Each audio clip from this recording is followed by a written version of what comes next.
You, hey you. Yeah, I'm talking to you. Are you tired of the same old podcasts with the same old panels and the same old rhetoric? So am I. So come spend time with me, where you can have a laugh, be entertained, and learn something. I'm your host, Nova, and welcome to School of Thot.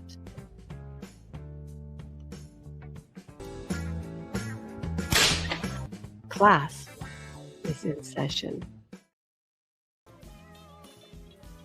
Oh my goodness. And here I am. Did everyone see the title tonight? We're going to take a look-see and talk about Marilyn Monroe. It's been a minute. And let's see. Can I remember the key she did it in? Happy birthday to you. Happy birthday to you. Happy birthday, Mr. President. Happy birthday to you. Well, I guess he didn't have too many more after that. Oh, oops. Anyway, Sean, he's going to listen to me do murder mysteries to lie in bed to. I recommend that, sir, especially after the week I've had. And some other people I know also. It's been a rough one. I had no plans to go on tonight, and I was like, damn it, let's just do it. Right, Sean? Oh my goodness, my homie here, Spin, is in the house. You just missed me doing the rendition of Marilyn Monroe. Spittle, my buddy, I love you, Spittle. Ronan, what's up, honey? Everybody who's piling in. Yes, I'm going to be streaming it again. And I'm going to still be working with Spin at Spin City News. Everyone shout out to him and everyone who wants to check out. Also on things on like all things finance and words of wisdom. Also check out Ronan Travelers. Anyways, let us get started. So did you all miss me? I've all missed you. There's been nothing but a barrage of crap. So here we are. Is it working? Wait, the applause isn't working. Here we go. All for me. Yes, I'm so wonderful. No, I'm kidding. All right, let's talk about Marilyn Monroe. Now, there's a lot of fact versus fiction. And some stuff that I was actually researching last year to talk about this stuff was gone. Gee, what a big shocker. So here we go. So tonight we're going to be diving into one of Hollywood's greatest unsolved mysteries, the death of Marilyn Monroe. August 5th, 1962, the world lost an icon. Marilyn Monroe was found dead in her Brentwood, California home and just 36 years old. The official cause of death was acute barbiturate poisoning, and the coroner ruled it as a probable, I can't use the word. Anyways, you know what I'm talking about, wink, wink. But here's where the story gets very complicated, right? Over 60 years later, questions have still remained. Why were the inconsistencies in the witnesses' statements? Why have some of the investigators questioned the timeline of the events? And why were the reports of little or no pill residue in her stomach lining? Gee, lethal levels at that. Sedatives in that body, but yet no traces were found. Was the scene mishandled? Was evidence overlooked? Or the mystery simply grown around tragedy over time? And then came the theories. Some believe Marilyn knew too much about powerful people, including alleged relationships with members of the Kennedy family. Gee. Others have suggested organized crime involvement. Some argued it wasn't even offing somebody at all, but rather an accidental overdose or medical negligence caused by dangerous prescriptions and poor oversight. So, was it fact and was it fiction? The facts are these. Marilyn Monroe died from barbiturate poisoning. Well, quote unquote, that's what's been stated on the autopsy, right? So then that makes it official. The official ruling was probable, offing oneself. The investigation contained inconsistencies and unanswered questions, but everything beyond that, Kennedy's, the Mafia, the government cover-ups, secret diaries. Does anybody know about her little red diary? And murder can I use that word? And those types of plots remain the subject of speculation, books, documentaries, and debate. Tonight, we're not here to tell you what to think, unlike most of the news media today. No, we're not going to be doing that here at School of Thot. We're going to let you listen to facts, listen to what's going on, and you can formulate your own opinions. And of course, I'll jump in with my own theories. Everyone keep in mind, these are my own theories and my own opinions. I am not an official investigator, nor can I give advice or any of those types of things. So my opinion only. But we're here to look at the evidence, separate documented facts from theories, and ask the questions that have fascinated the world for more than 6 decades. What really happened to Marilyn Monroe? Yes. Welcome in, everyone. Let's get ready to investigate. Now, we're going to watch something and start this off with a blast. It's going to be kind of gross, too, probably. So be prepared for that. Hey, Tyrone, my honey. I ain't seen you in forever, honey. Thanks to me, she is streaming again. Yes, thanks to you. Thanks to you and Toasty, I am streaming again. Let's not forget Toasty in the mix of this. Thank you. Thank you very much. But, also life. Life is presented to where I have a little bit more, let's just say, peace and peace of mind, so I can do it once again. All right, let's get this one started and cued, shall we? Add to stage. There we go. Gosh, that's kind of small, isn't it? Can you guys see that okay? It's kind of small. Wait, that's better. Is that pretty good? Gas mask, welcome in.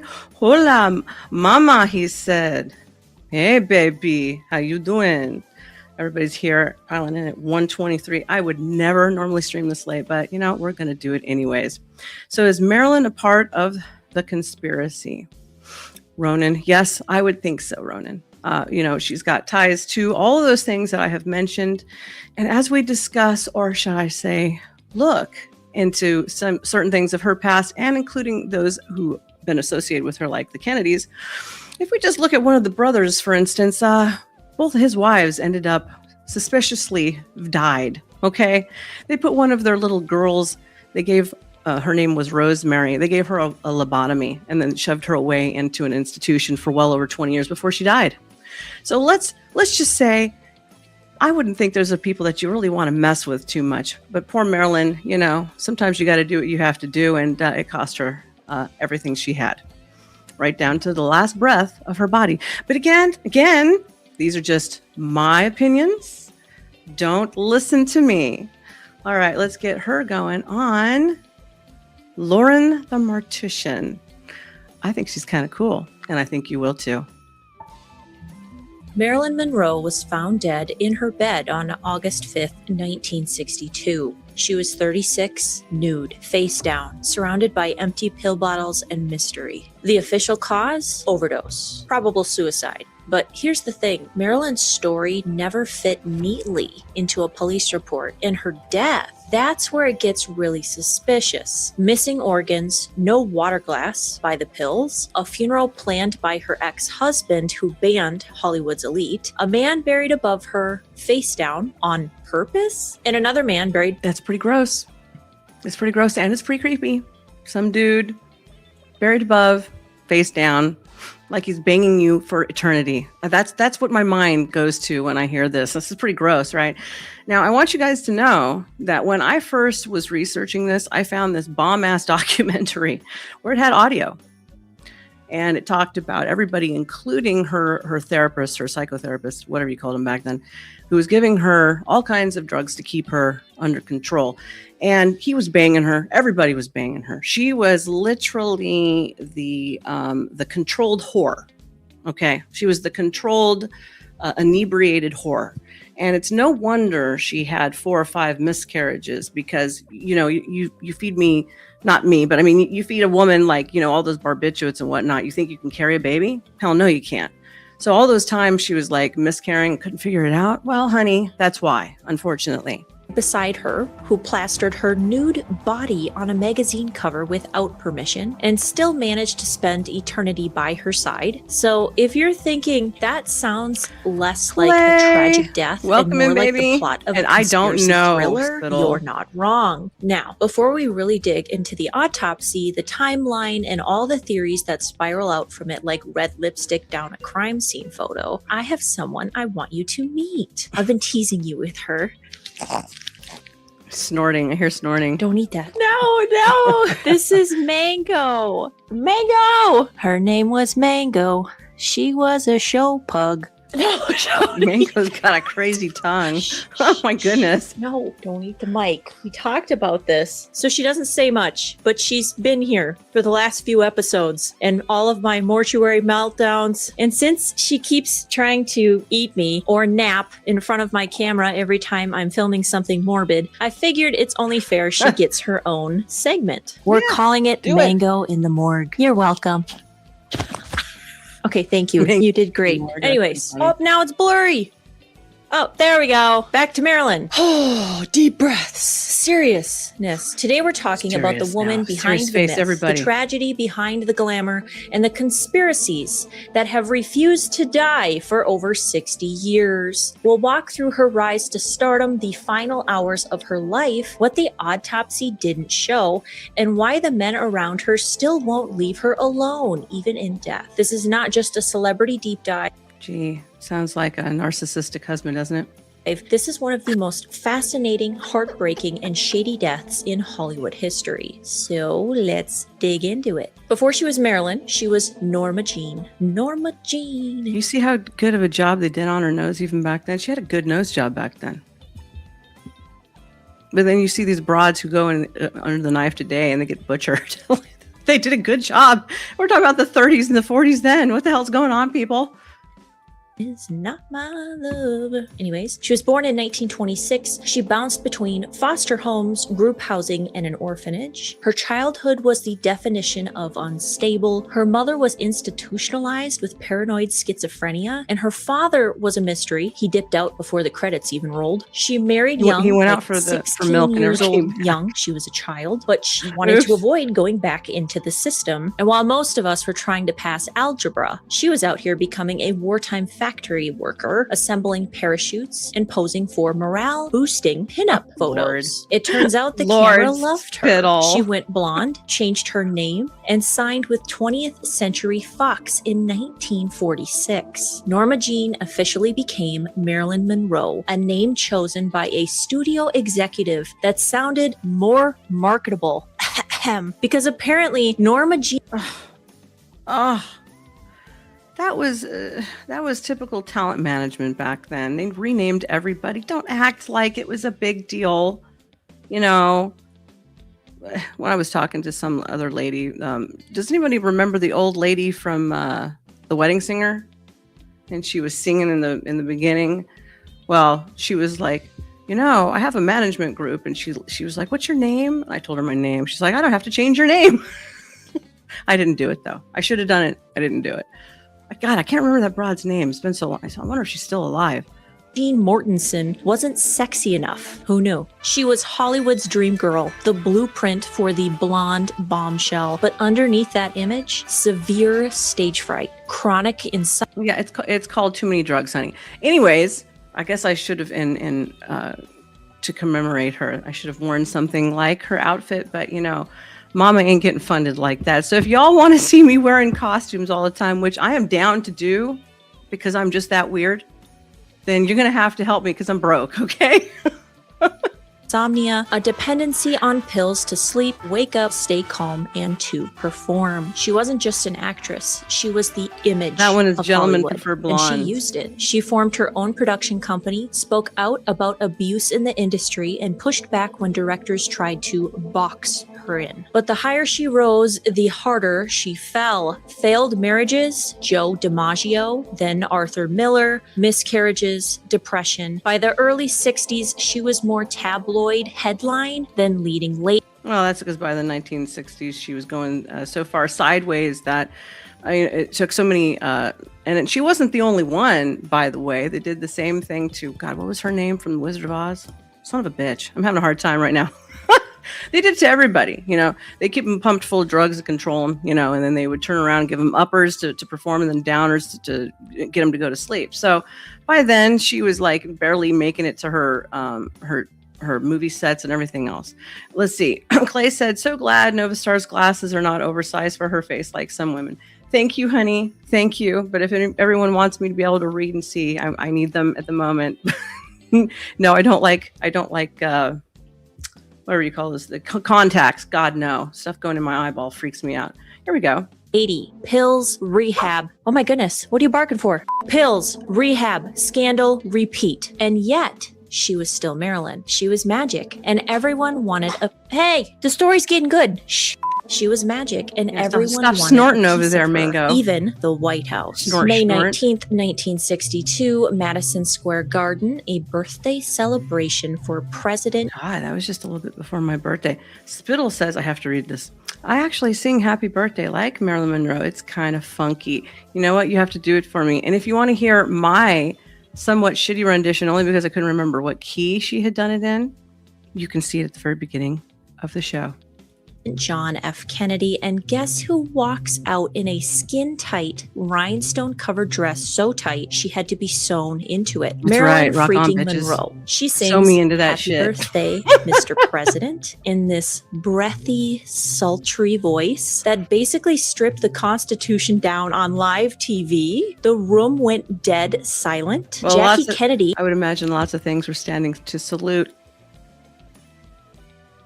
He skipped the event. I can't imagine why. It's not the Let's not play dumb Constitution. here. Marilyn didn't get invited to sing that song Ta-dum. because she was buddy-buddy with the president. She was sleeping with him. Probably both him and Bobby. She reportedly started telling people she was going to go public, You- expose the affairs, maybe even... Brat. B minor with a hollow's back breath. You know? All right, I'm going to do it again. I'm going to make you come up here, Spittle. I'm going to make you do it, and we're going to compare who does it better. You want to do that? We'll do the who sings the Marilyn Happy Birthday better. write a tell-all. She had a red diary she called her insurance policy. And if that doesn't Oh, that insurance policy didn't help very much, did it? Unfortunately. scream, I'm about to mysteriously die, I don't know what does. But by the summer Yeah, of pretty much. 1962, Let me just tell everybody JFK about had my stopped Let me just tell everybody about my evidence over here. You know, no big deal. You know, if you're real smart, Marilyn, you would have had somebody as a fallback. So if anything ever happened to you, you had more than one copy, honey. See, she can't hear me in the afterlife, but you get more than one copy floating around, bitches. You know, a safety deposit box would have helped even. But we all know probably all of that would have disappeared anyway, because we're talking about overreaching power that has no end. returning her calls. And just like that, Marilyn Monroe went from presidential mistress to political liability. And just a few months later, she was dead. Weird. Well, you know, banging two presidents, mob bosses, all a bunch of kind of people. Yeah, I'd say you're kind of a little bit of a liability. Just a little wee skosh bit. There's just no coincidences in life ever. August 4th, 1962, Brentwood, Los Angeles. Marilyn's at home in the Spanish-style bungalow she had just bought, her first real home, her own, her What are they gonna safe do? place. What are they going to do? Come in and charge me copyrights in my home when I'm singing it to my kid or had it sung to me my whole life? I don't know if they can do that, but I guess they could try. She never got to fully live in it. Her housekeeper, Eunice Murray, was staying overnight. So was her psychiatrist, Dr. Ralph Greenson, which kind of weird to have your psychiatrist. Gibbs? Oh my God. My favorite Twitch streamer ever is in the house. Everyone say, what up to Gibbs? Gibbs, that's some bomb ass looking new icons you got over there, bro. I don't know who did that, but she is very talented. Anyways, everyone go check out Gibbs on Twitch. Admiral Gibbs at that. He is absolutely brilliant, a brilliant debater. Guns, God, Texas, and political commentary. Go check him out. We will all be getting together, hopefully this in Dallas in July, actually, and having a little meet and greet. Spend the night at your house, but according to Murray, Marilyn went to bed around 8 p.m. and shut the door. But Murray's story changes more than a studio exec's mood. That night, Marilyn spoke on Oh my gosh. Okay, what it do, Bonita? He goes, I'm driving from Houston back to San Antonio before I jump on this 5:30 a.m. flight. 5:30, sir. Do you sleep at all, like ever? I'm just curious.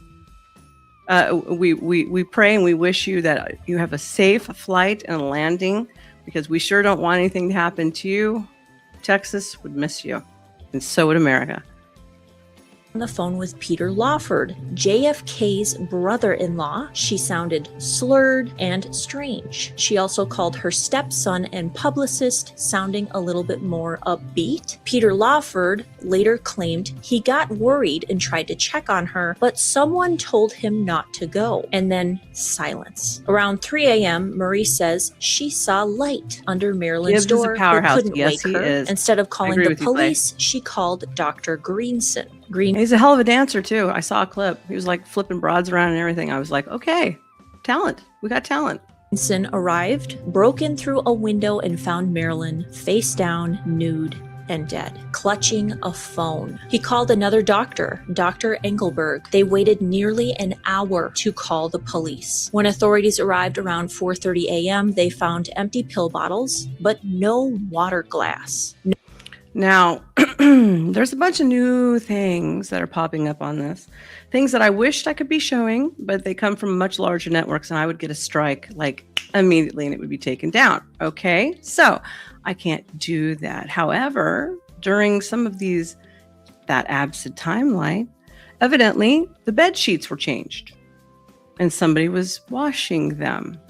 Also, her intestines were pretty much missing.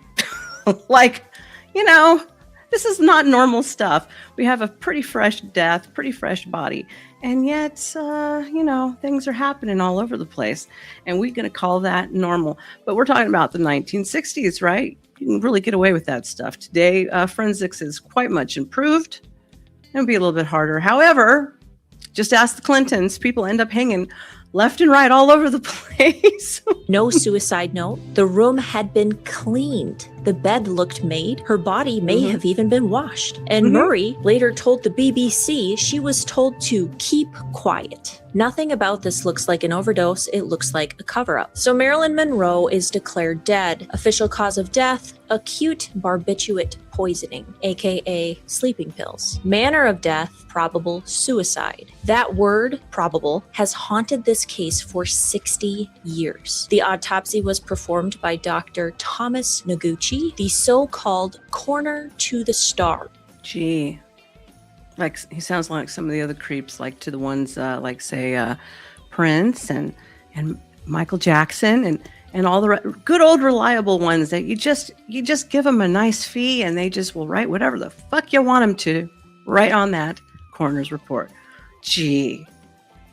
And to be fair, Noguchi later said even he had doubts about what really happened. So let's break down what they found and what they didn't. Her body showed massive levels of Nembutal, a barbiturate. Her liver showed chloral hydrate, another sedative, but her stomach was completely empty. No.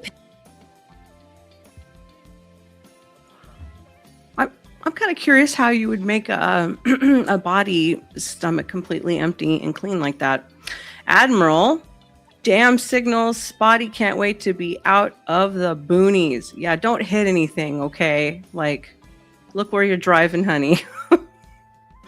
NovaStar is a fox from Jeff. I love you, Jeff. Okay, you are my new favorite student here at School of Thot. You're now inducted into my little thoughties, okay?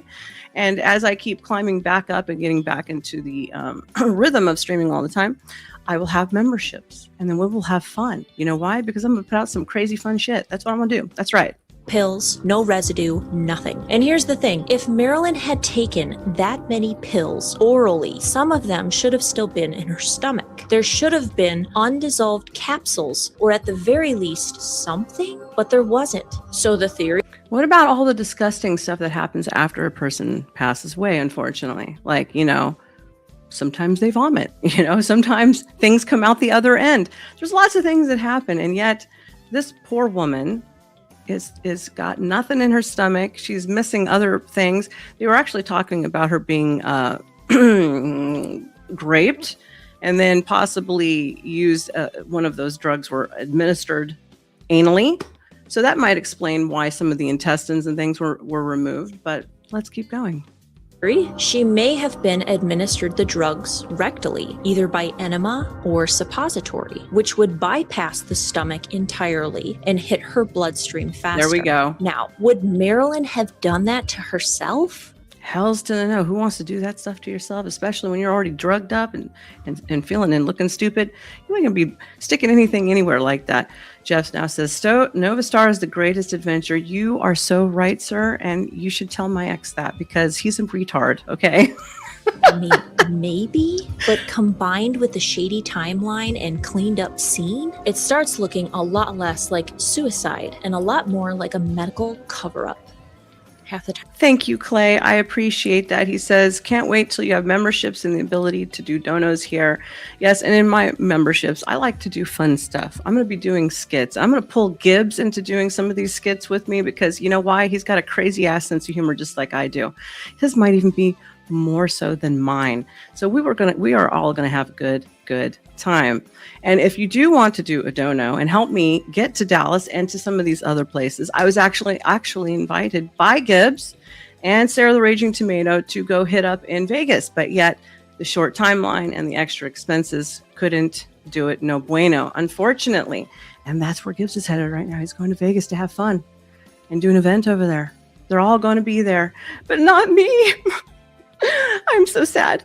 But if you want a dono for my broke ass and help a girl out, you can hit that little square scan thing right up there, and it will take you to all of the wonderful places where you might be able to do so. And I thank you all in advance if you do. I am having a glass of wine because it just makes it more fun. Okay, but Makes it it more worse. When they tried to run further tests, I don't know. they realized her a gummy stomach, would make more fun for me, intestines, but, and other key organs were gone. Poof, gone. Like literally not preserved. And if you've ever worked with pathologists like I have, this is not standard procedure. They claimed the organs were too deteriorated to be tested. But how does someone who died less than 12 hours ago have organs that are unusable for an autopsy? And the samples that were taken conveniently lost, because that's not weird or anything. They're just gone. Now here's where things take a much darker turn. There's a theory that Marilyn's body actually went missing on the way to the morgue. Some reports say it was diverted before it reached the coroner's office. Dang. Others say it arrived late, with visible signs that something had happened in the interim. And here's the most disturbing part of that theory. Some former mortuary staff and journalists have claimed that Marilyn may have been sexually schmalted post-mortem. Good and that girl. trauma She used the proper vernacular. That won't get any of us canceled with the YouTube overlords. Admiral Gibbs says, let's see if YouTube app works better out here in the boonies. I don't know. It doesn't usually work very well for me, but good luck. Sometimes when you say boonies, I think he's saying boobies, but that's just me and my potty sense of humor. To her lower body was covered up or never officially documented. So let me be clear, there is no conclusive evidence to confirm that, but between the delayed autopsy, missing organs, and rumors of the body being intercepted, the gap is there. And people filled it in with the darkest possibility. It's not just that Marilyn's death might have been staged, it's that her body might have been violated too. And honestly, when you look at the way she was treated in life, used, silenced, abused, the idea that someone would exploit her one last time in death, as a mortician, I hate how plausible that actually feels. So let's talk about this conspiracy. Well, it's called domination for a reason, isn't it? Right? I would imagine that's not going to be wasn't past tense, her first, or, well, it might have been the last, but I doubt it was the first experience that she had in that way. Getting passed around by the mob doesn't help, you know what I mean? There's the Kennedys. She had affairs with JFK and Bobby. She threatened to go public. Talks of a press conference. The Red Diary filled with government pillow talk. Oh my gosh. Spittle said, okay, this is some good stuff from Spittle, everybody. Listen to this. Vaginal insertion of drugs was a thing they did without talking about it. My grandmother talked about it because my aunt was talking about it. Oh my God. Well, all right. I can be corrected. A girl can be wrong, and I can admit it. So I guess that was more of a thing. I guess I should not assume that they weren't doing all the same crap that we do today back then, right? That's the first mistake we make. Jeff says Nova needs a statue made in her image. Goddess. Thank you, sir. I'm going to be having merch soon, so stay tuned. Is anybody interested? Posters, 8x10s, even signed ones, you let me know. I'm going to start producing them. I'm also still working on, I have 6 songs going on right now for my LP for the release towards the end of the year. I'm struggling right now with getting some things finished on that touch. The touch is by myself. Admiral says, nah, the boonies, like bumfuck Egypt or the high end of God's asshole. Well, yes, middle of nowhere, Texas. I used to live in the boonies in California for a while. Yes, we used to also call it a jerkwater town. Bobby Kennedy was allegedly at her house the day she died. Some say he left with the diary. Some say he left before the doctors arrived. Some say he never left at all. Then there's a conspiracy with the mob. Enter Sam Giancana, mob boss, alleged Marilyn. I think it's pronounced Giancana, but that's okay, honey. Contact connected to the Kennedys. Giancana. Was Marilyn being used to blackmail them? Did she know too much? The mob was more than capable of sending a message and cleaning it up. Then there's the CIA, the FBI. The FBI had a thick file on her, and the CIA allegedly flagged her as a national security risk. Marilyn frickin' Monroe, a national security risk. What did they tell her during that pillow talk? She was emotionally unstable, sleeping with high-level officials, and talking to leftist thinkers. She was seen as dangerous. Then the doctor conspiracy. Dr. Greenson, Dr. Engelberg, Eunice Murray. They all had access, they all had motive, and they all had time. And most of them were also banging her because I heard the audios on it. So when I first started off and I started singing the Happy Birthday, Marilyn Monroe style, I watched that documentary. I'll mention it one more time for those who piled in late. Those wonderful documentaries that I had set aside have disappeared. And in this documentary, it spoke more about some of these things in detail and who all was actually having, quote unquote, control over her and using sex as part of that conditioning and that weapon, which is, if we really think about it, it's part of the MK Ultra now, isn't it? Yes, it is. Spittle says, schizophrenia hospitality hospitals weren't great places to work or be as a patient. Skittle, are you saying your aunt was working there? Or somebody in your family was working there? Splain, girlfriend, splain. And then Spittle goes, she'd be a crack hoe. Well, most of them were. That's the truth, including Judy Garland and many, many, many others, which, they used many of those tactics also to get them not just under control, but to turn them out. You heard what I said. She overdosed accidentally. And Gibbs is going, damn, she said that. Damn straight I did. Given something intentionally, they had time to stage it. There's so many theories. But let's talk about the funeral and the men who claimed her in death. Joe DiMaggio arranged the funeral. There was only 30 guests. Hey, honey, it has been a while. I'm so glad to see you. Welcome back in. You and that name I can never flip and remember to pronounce. You put it in there and retard American for me. Would you do that? He goes, oh, so edgy. I can't be. You just stay tuned, Gibbs. I do say some edgy stuff here and there. Thank you. No Hollywood elite allowed. No Kennedy circle. No fake mourners. She wore her favorite green Pucci dress, styled hair, and was placed in a bronze casket with a champagne satin line. Is it just me, or did I just see nips popping in the casket? Did I just see nips popping in a casket? Is this a thing? I don't even know. It's pronounced Sersha. Oh, is that like French? Sersha. Okay. All right. Sersha. Thank you, Sersha. It's wonderful to see you again, honey. Ask me how I know. I love these funeral facts. Joe DiMaggio had roses delivered 3 times a week for 20 years. Oh, Irish. He never remarried. And he said, I'll go to my grave knowing I did. Thank God. My Gaelic isn't very good these days. Sorry, Sersha. Let's see. I'm going to remember now. Everything I could to protect her because there was no one else. She had no siblings, no parents, no other partner. DiMaggio was her only next of kin. God, look at that nose. Did you guys see that nose on DiMaggio? Did you see that nose on that guy? Let's see. Admiral, wait. Admiral says, oh, a real risk taker. Someone stop the presses. We got a real evil Knievel. Yeah, you smarty. You smart aleck over there. All right, for all of you who've piled in, one more time, I'm going to give him another plug because he is my fave, okay? Go see Admiral Gibbs on Twitch. That's his main streaming platform. No holds bar. Funny as hell. Smart as a whip. Knows the law. Knows a lot about religion, guns, God, Texas, rights, Constitution. Let's go. Oh, and debates.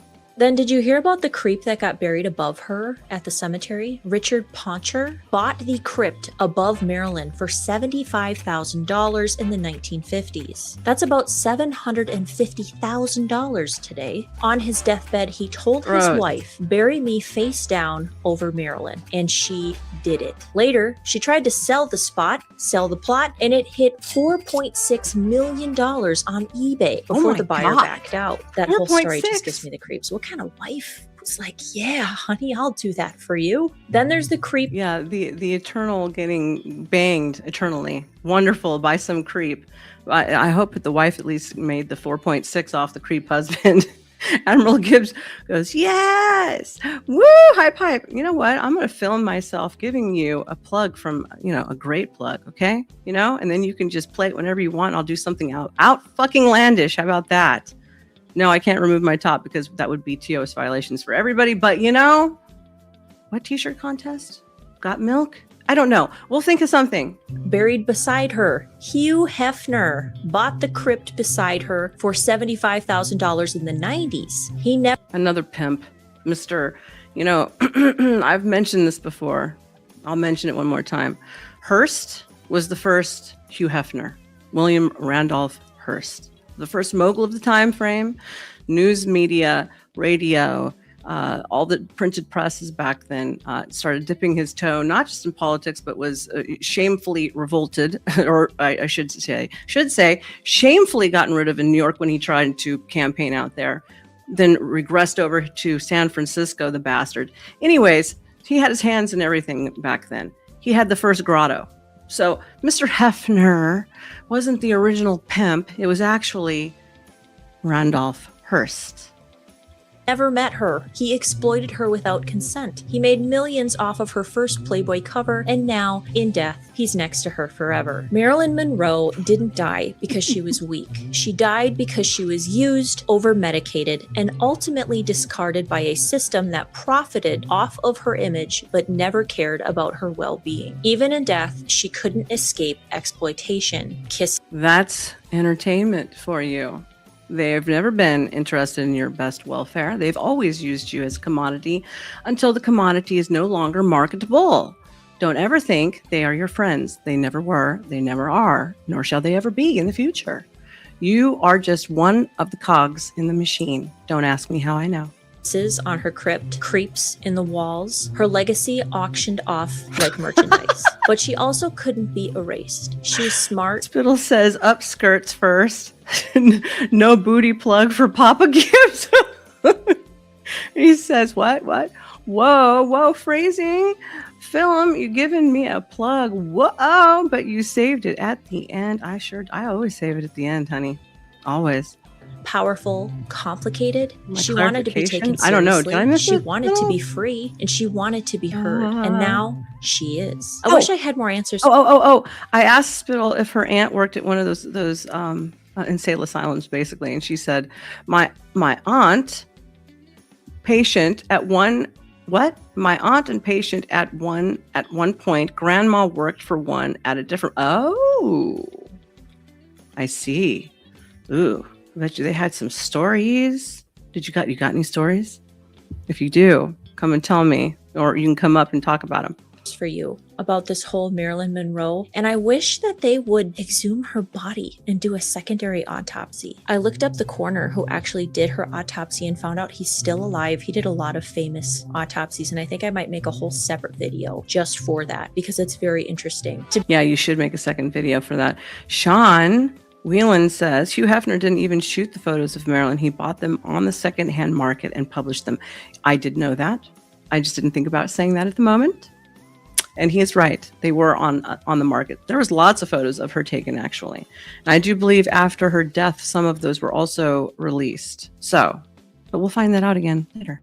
to be called the corner of the stars. That's pretty unique. And he's still alive. He's somewhere. He's at somebody's, maybe his own house, still living independently or in a nursing home somewhere. Maybe in another life, I got to sit down with him and ask him all the questions I'm dying to know. Who knows? So that was Mango. Mango in the morgue. Episode 1. Mango didn't make it past the second conspiracy. She kept trying to eat my legs, but I think she felt Marilyn's presence in her dreams just a little bit, maybe. Tell me in the comments, do you think she took her own life? Do you think Marilyn did it? So hit like, hit subscribe, hug your dog or cat. Maybe you have a fish. I don't know. I don't know your life. But remember, sometimes the most glamorous I'm so glad I got rid of that guinea pig. Those things the stink. ugliest truths. And let me know what other. Now I see why in South America they raise them to eat. They're disgusting, and they stink. Mysterious. And they eat a lot for a little tiny thing. They don't stop eating ever. I got one. It was free. I rescued it. And then it was like, I cleaned the cage. An hour later, there's poop everywhere and pee everywhere. And then by the next morning, it stunk and it started making the whole front of the house stink. I'm like, you're out of here, buddy. If I don't cook you myself, you're out. I'm going to release you to the field and let the hawks get you. So mean. I'm just kidding. I gave it to somebody else. I didn't do it, but I thought about it. Serious celebrity deaths, conspiracies, mainly death conspiracies, that you also want to talk more about next time. Okay, I like this broad. I like this Mortician broad, okay? She's funny. I dig her. All right, now we're going to take a look at this other streamer because all the stuff I wanted to present, I can't because I would have to get explicit permission and pay for licensing fees. And Mama's too broke for that right now, y'all, okay? So we're going to go the free route, okay? What did you say over there, Spittle? Kind of effed up situation on both sides of MA, Ma. Okay, and then Clay goes, I had a pet rabbit for 12 years. I bet your pet rabbit wasn't as disgusting as this guinea pig, all right? And then Spittle says, eat your fish and insert your gerbils, boys and girls. You know, we're not talking about Richard Gere at the moment here, Spittle. We could, though. That rumor about him was going around for years. And it was, I think some of it was true, to be honest, because he's pretty, most of those guys are pretty, let's just say, limp-wristed. That's the nice, politically correct, appropriate verbiage I'm going to use for the day, because I'm not very PC and I don't give a shit. So there we go. All right. We're going to take a little look at this other little streamer. Cal Mecris. There we go. Holy cannolis, people. All right. So I'm going the free route, y'all. So we're going to look at this one for a few minutes and then we'll ditch it off to another one. Consolidated film industries. And when she became pregnant, Marilyn Monroe's death, we have to start with the girl she was before the world knew her name. Crime, conspiracy, cults, serial killers, and murder, all things that I love to consume, and I know you do too, you sick, twisted, beautiful, intellectually minded. I bet you we could take that song Billie Jean and just change the words to Norma Jean from Michael Jackson. I think that could work. Yeah, I think it could. Little freak! Today, this is a very highly requested video. A lot of you guys watched or listened to my Princess Diana deep dive video, and a lot of you I want you to know that the sweater dress is the hot. Lovely Marilyn Monroe. I'm hot sitting here in this sweater dress for all of you. So appreciate, please. I'm getting a little warm in here. Next. So here we are. Please let me know what other videos you guys want to see. So without further ado, let's unbuckle our seatbelts, go mock fire down the highway, slam on the brakes, and bust. Okay, I don't want to listen to her. Let's talk like that. Jeff says, NovaStar is fantastic crime buster. I could have been, sir. I also thought about going into the law field, but you know, alas, life took me in a different direction, and that's okay. Because honestly, doing that would probably, I probably would have went gray very quickly with all the stress attitude, but maybe not, you know. I do like a good intellectual fight. So I think I missed out on that part, but other than that, you know, here we go. Through this windshield into the life and mysterious death of Marilyn Monroe.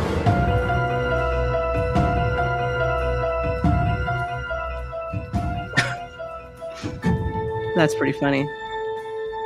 She's got her Sherlock Holmes pipe and her magnifying glass. On June 1st, 1926, in the charity ward of Los Angeles General Hospital, a baby girl was born at approximately 9:30 a.m., and her birth certificate bore the name Norma Jean Mortensen. though she would later be baptized Norma Jean Baker. And her mother, Gladys Pearl Baker, was And all the Catholics say, whew, thank God. She'd be sitting in purgatory or hell or someplace. Thank God for being baptized, honey. There we go. a 24-year-old film negative cutter who named her daughter after silent screen star Norma Talmadge. Oh. Or so the story went. But Marilyn's half-sister, Bernice, would later dispute this in her 1994 memoir, claiming the name came from a family friend, Norma Jean Cohen Seidman. And the father listed on the birth certificate, Martin Edward Mortensen, Gladys's estranged second husband, was almost certainly not the biological father, because he had separated from Gladys months before conception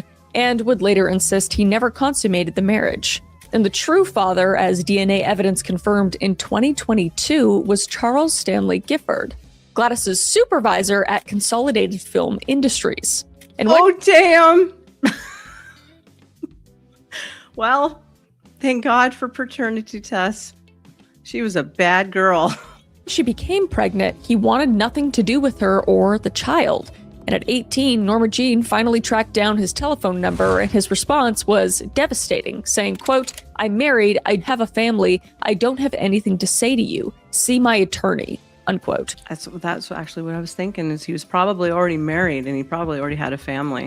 And that was pretty common back then. I mean, you could literally, back then, you could get away with multiple wives, multiple mistresses, and multiple whole sets of families everywhere, and they could be like a mile, 2 miles down the road, and you'd never know it. But today, it's getting increasingly difficult.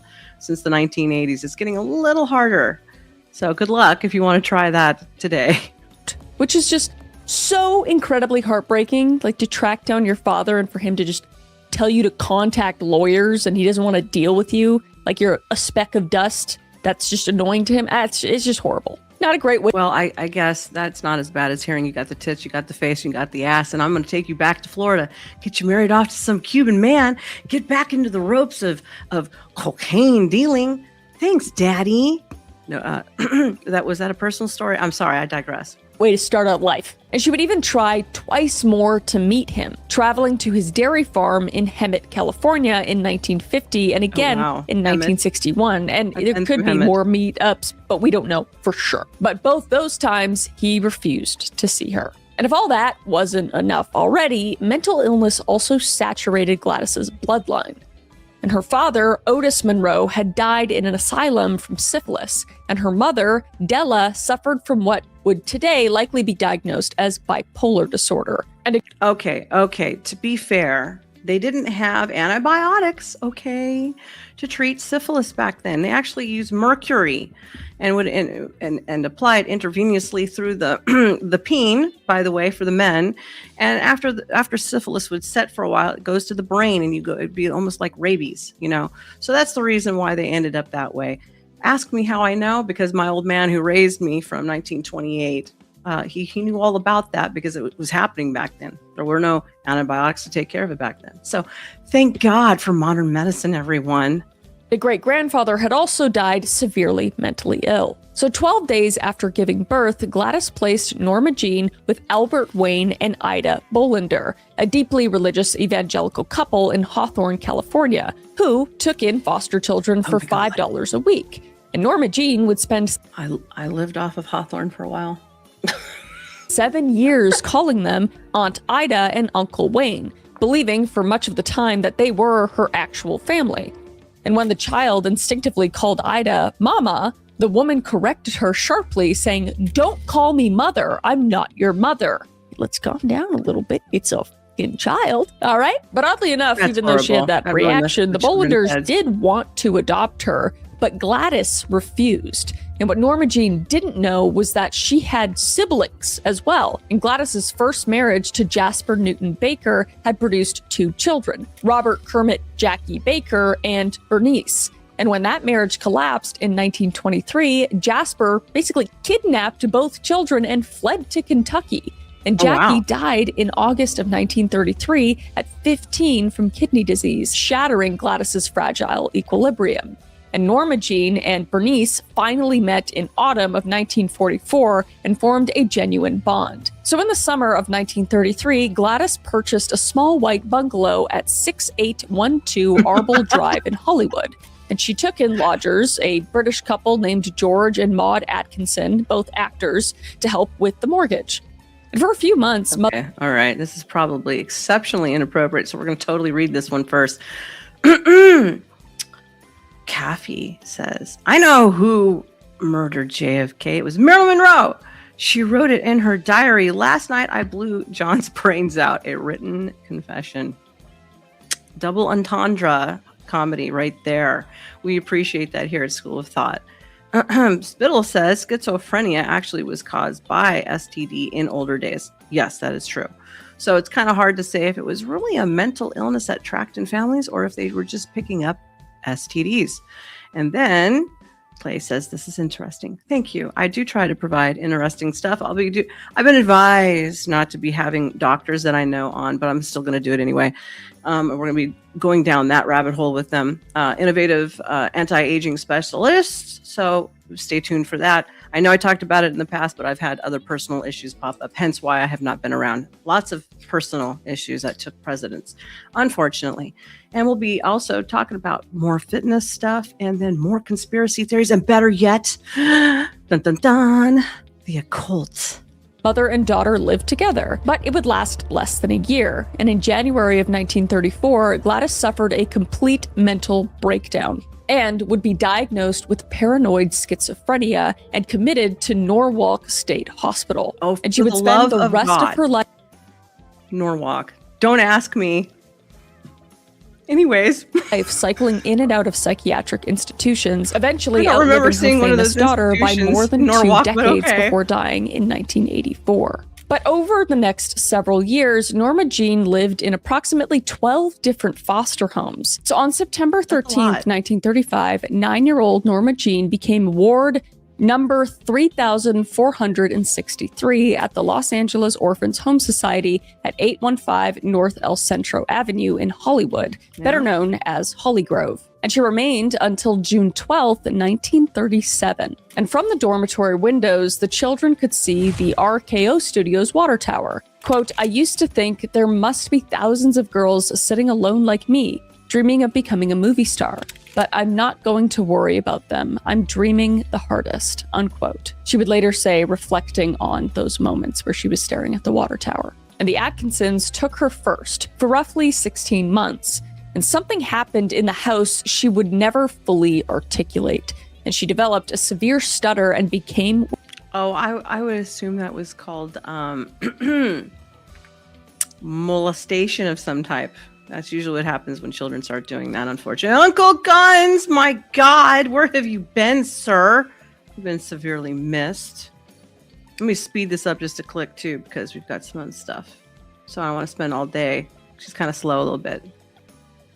Withdrawn. And psychiatrists say now that there could have been some abuse in that household that would have caused her to develop a stutter and to withdraw, but nothing is confirmed.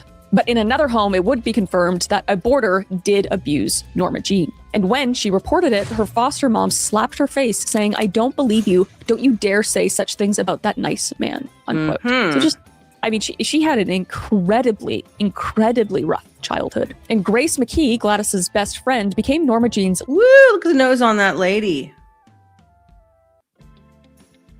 Nose job. Anyways, Spittle goes vaginally flushed because they're sick, perverted. Oh, yeah, there's a lot of them out there, more so than what they say. Clay says, Siri, AI NovaStar is hot, right? Let me know what Siri says. Wait, are you saying I should be in AI? What are we saying? And Uncle Guns, if you want to see me sing the Happy Birthday to the President song, just start at the beginning. Legal guardian in 1936. And Grace adored movies and was obsessed with Jean Harlow, saying, quote, Jean. Someday you'll become an important woman, unquote. She would tell little Norma Jean, quote unquote, a movie star. But Grace's own life was chaotic, and she married Irvin, or Doc, Goddard, who allegedly 11-year-old Norma Jean in 1937 as well. Ooh. So she's going to multiple houses, and she's getting taken advantage of by these men that she thinks she should be able to trust, and they severely let her down and cause Gee, now isn't that an extension of her adult life, isn't it? Look at the pattern. He says, why is it always the mom that denies their daughter has been raped? Because oftentimes some of those women semi-approve of it, or because they don't want their home life and the finances and everything disrupted. So just shut the hell up, kid, and deal with it. Decades worth of trauma. And Grace's aunt, Anna Lower, provided the one true bright spot. And Norma Jean would live with aunt. And that is something that most people don't ever discuss, is that there are some women out there who are just sick mentally. And so it's like it's a power move, and they can't do the power of themselves in that way, but they'll approve of it. Wink, wink, if you catch what I'm saying. Anna in Sawtell from 1938 to around 1941, saying, quote, she changed my life, unquote. Monroe would say later in life. And she would also go on to say she was a wonderful human being. But not everything was darkness, because she excelled in English class and she loved writing and contributed to the school newspaper at Emerson Junior High. The girl who emerged from those 12 foster homes and that orphanage dormitory was not merely damaged, she was determined. And at the window of Hollygrove, watching the RKO water tower catch the California light. You know, I got a story. I have to tell you this guy's a story, okay? Because my grandmother, who raised me with my grandfather from the Depression era, they had all of their clothes handmade and custom back then because they had a shit ton of money, okay? And connections out in Hollywood, Beverly Hills, Rodeo Drive, and all that stuff. So they go get all their stuff custom. And I asked her one day, because I used to love watching old movies. And I said, how the hell did you guys run around in heels like that all day, all night? What is the difference? And she said they made the shoes different back then. They didn't hurt your feet. They had arch support. And it wasn't an issue. And the funny thing was, all the way growing up, she still had most of her custom shoes, and so did my grandfather, because it was quality. And all they had to do was sometimes replace the heels on them. Isn't that interesting? The sole of the shoe. Have a good pair of shoes, and you just have to replace the sole once in a while. Oh, kids, make the investment. It's worth it. Light, she had made herself a promise. She would dream harder than anyone and become someone the whole world would want. So in 1942, 15-year-old Norma Jean faced abandonment again. And Grace McKee Goddard's husband had been transferred to West Virginia, but California law prevented them from taking their ward out of the state. And the alternative was Hollygrove, the orphanage. But Grace would have another idea. The Goddard's neighbors included the Daughtry family, whose son James was a handsome 21-year-old working at Lockheed Aircraft. Spittle says, I always wondered which president did she actually be singing to. I'm pretty sure that was JFK. I'm pretty sure. I'll play it. I have it actually up on my queue, so we'll dip into it. Armani, how are you, honey? I'm glad you stopped by and you're in. I'm going to be getting back to some of my own content, as well as still doing things with Spin. So stay tuned. And Grace approached Jim's mother with a business proposition. If Jim married Norma Jean, she wouldn't have to return to the orphanage. And Jim would later insist genuine affection developed between them after a Christmas dance in late 1941. But the primary catalyst was desperation, not romance. So now she's just getting sold off to a random guy. Although, not to go back to the orphanage, but now she's got to be married to this guy, this random guy. But anyway, on June 19th, 1942, 18 days after her 16th birthday, Norma Jean became Mrs. Women have done that all over the world all the time. Let's be realistic. Yeah, it sounds weird to American broads because how would that ever happen? But desperate girls, desperate women, yeah, they'll do stuff like that. Come on. Seriously. This is James Daughtry at 432 South Bentley Avenue in Los Angeles, with a reception at the Florentine Gardens. And to marry, she dropped out of University High School. And the marriage wasn't miserable, and Jim was fundamentally decent. It was just said to be ordinary. And she called him Daddy, which is a term revealing more than she intended about what she was searching for. She had no really good father figure in her life, so now her husband, when she's a child right now, but her husband's kind of becoming her father, it's just really messed up. And years later, she would assess it honestly, saying, quote, my marriage didn't make me sad, but it didn't make me happy either. Actually, our marriage was a sort of friendship with privileges, unquote. But in April of 1944, Jim shipped out with the Merchant Marine. And rather than wait passively, Norma Jean got a job at the radioplane munitions factory in Van Nuys, inspecting parachutes and spraying airplane parts with fire retardant for $20 a week. Different times, I tell you what. And for the first time, she was earning her own money. And in late 1944, Army photographer David Conover arrived at the factory, dispatched by Captain Ronald Reagan's first motion picture unit to shoot female war workers for morale purposes. Because those guys needed pictures of gals, you know what I'm saying? And interestingly enough, my grandparents met doing the same thing. Everybody was doing it back then. Wow, America. You mean Americans at one time actually worked together to do things in time of need? Oh my goodness, as opposed to fighting each other and still have their hand out for welfare? Oh my God. Yeah, people used to do that. They all banded together. The men had to go off. The women had to hunker down and work in the factories. Like, come on. Like, that, people used to work together. We should do it again sometime, shouldn't we? Not just make America great again. Let's make working with each other great again. How about that one? It'll never happen. It's a dream, but hey. And Conover spotted a pretty girl putting propellers on airplanes, saying, quote, "She had curly ash blonde hair and her face was smudged with dirt. I snapped her picture and walked on. Then I stopped stunned. She was beautiful," unquote. And he spent the next 2 weeks teaching her how to pose, recognizing something she had always suspected about herself. So by August of 1945, Norma Jean walked into the Blue Book modeling agency, run by Emmeline Snively. And Snively's assessment was measured, pretty, but not exceptional, better suited for pinup work than high fashion. But there was something the camera might capture, and Norma Jean threw herself. Armani asked me, what is the stream about again? Sorry, I just got here. Well, we are looking at the facts versus fiction, and lots of things are popping back up about the death, which is, more of a murder of poor Miss Monroe, the icon. And by the way, TMZ has even used AI to put together a scenario, and what they're showing on there is very, very unplausible about somebody just, taking tons of barbiturates, but yet their stomach is completely clean and their intestines have been removed and all other kinds of stuff. And the bed sheets have been taken off and washed and all other types of stuff. Lots of phone calls were going on. Certain people just disappeared in the middle of the night to mysteriously go on vacation. The doctors, that was also part of that other documentary that I was watching. That is no longer.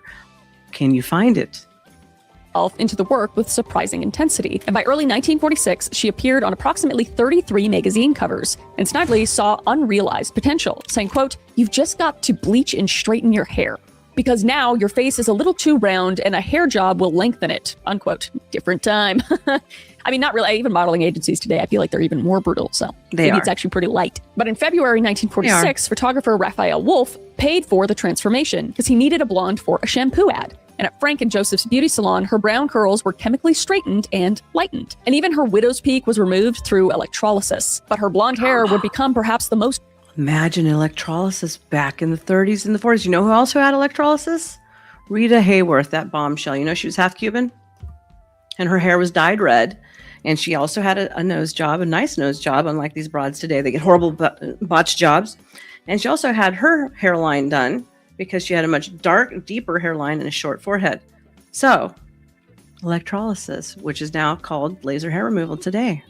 Famous physical characteristic of the 20th century. So Jim Daughtry, her husband at the time, asked her to give up modeling because he wanted the teenage bride he left behind. She now had a taste for attention and possibility and the first glimmers of her childhood dream. Guy was wanting to hold her back, all right? And in 1946, she filed for... Yes, but attention would also come from the fact that she wasn't really getting any as a child, okay? She was getting probably more negative attention. This is positive attention, so... Let's see, lack of love, lack of admiration, lack of stability, lack of foundation. So what's the first thing that you start doing? You start looking to be finding those things in more of a public sphere. It's nothing new. For divorce in Las Vegas. And the decree was finalized on September 13th, 1946, exactly 11 years to the day after she'd been admitted to Holy Grove as ward number 3,463. And Jim would learn that his marriage was over while aboard a ship on the Yangtze River. That's rough. God, that's got to be rough. Like, let her live her dreams, but I guess there's no other way to tell him. At least she told him. She just didn't go off and run around, you know what I mean? But he would later become an LAPD detective and the department's first SWAT trainer, giving interviews about Norma Jean until his death in 2005.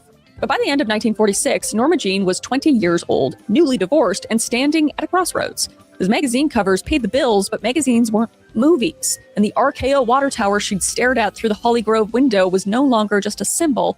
It was a destination. So the man who would give Norma Jean a new name... And in that time frame, a natural evolution with the industry. You go normally from doing it's called print modeling today. I think it was called print modeling back then. I did some of that, by the way. Even though I'm short, I had what they called perfect skin back then. Teeth, lips, hair, that type of thing. I was also going into doing some burlesque, pinup, and I was going to go into lingerie and swimwear. And then life took a different path. Had once starred alongside the original blonde bombshell. And Ben Leon was a Fox executive in 1946, but 2 decades earlier, he'd appeared opposite Jean Harlow in Hell's Angels. And when the 20-year-old model walked into his office that summer, he felt the past reaching forward. Quote, "It's Jean Harlow all over again," he would say. And Leon arranged a screen test without full approval from studio head Daryl F. Zanuck. And it was filmed in July of 1946 at 5:30 a.m. on a deserted soundstage belonging to a Betty Grable picture. And cinematographer Leon Shamroy, a 4-time Academy Award winner, watched through his viewfinder as Norma Jean walked across the set, sat on a stool, and lit a cigarette. And she wore a floor-length sequined gown, no lines, purely visual. And Shamroy described what he saw in near mystical terms, because most people looked worse on screen. Like your girl here, right? That's why I stand so far back from the camera, you know what I'm saying? All right. But Marilyn Monroe looked better. The camera just loved her in a way that couldn't be taught. But Zanuck remained unimpressed. But when RKO showed interest in signing her, he agreed to a contract rather than lose her to a rival. So when they used to do talent development back then. They don't do that shit anymore. Okay, and they would teach them how to walk. Sometimes they would tell the girls, "Now start to walk like after a panther. Show me what a panther would walk like," and they would go through the motions. So in the talent development, they would teach them how to sing, how to read properly, how to do their lines properly. And then after they got to those points, and they would put them through the other aspect, which is develop a look for them. And they would try several looks and several different types of makeup till they could get that look for that particular actress or actor. So I'm giving you a little eye's view into how they actually did things versus today, which they still do, but on a much more minimal scale, especially the music industry. They don't develop talent anymore at all. You have to already show up with your audience pre-built, and then they just pick you up and scoop you up and, dust you off a little bit. I don't know anything about that. No, nothing. August 24th, 1946, Norma Jean signed with 20th Century Fox for $75 a week. And Leon suggested Marilyn after Marilyn Miller, the legendary Ziegfeld Follies star. And for the surname, she chose her mother's maiden name, Monroe. And other names had been considered like Carol Lind, Claire Norman, Meredith, but Monroe felt right. And the legal I do believe that the Ziegfeld Follies girls were the line dancers who would do all the leg kicks. I'm pretty positive. Change wouldn't come until February 1956. But from August 1946 onward, Marilyn Monroe had taken Norma Jean's place. So Marilyn Monroe was born. And years later, she would reflect on what the old name represented. Yep, I was saying, right. Quote, "unwanted, shy, an orphanage slave." Marilyn would later say. But okay, you got to remember, I was raised by really old people, right? So I got more culture than most people did, even in my age group, and certainly today. So the Ziegfeld Follies girls, I was correct. I remembered properly. Famous chorus line of showgirls who performed in Florine Ziegfeld lavish Broadway revues from 1907 to 1931, known as glorified American beauties. These women wore elaborate costumes, were treated as artistic spectacles, ultimately launching many iconic Hollywood and stage careers. So anytime you see broads just standing up in a chorus line doing the kicks, kick.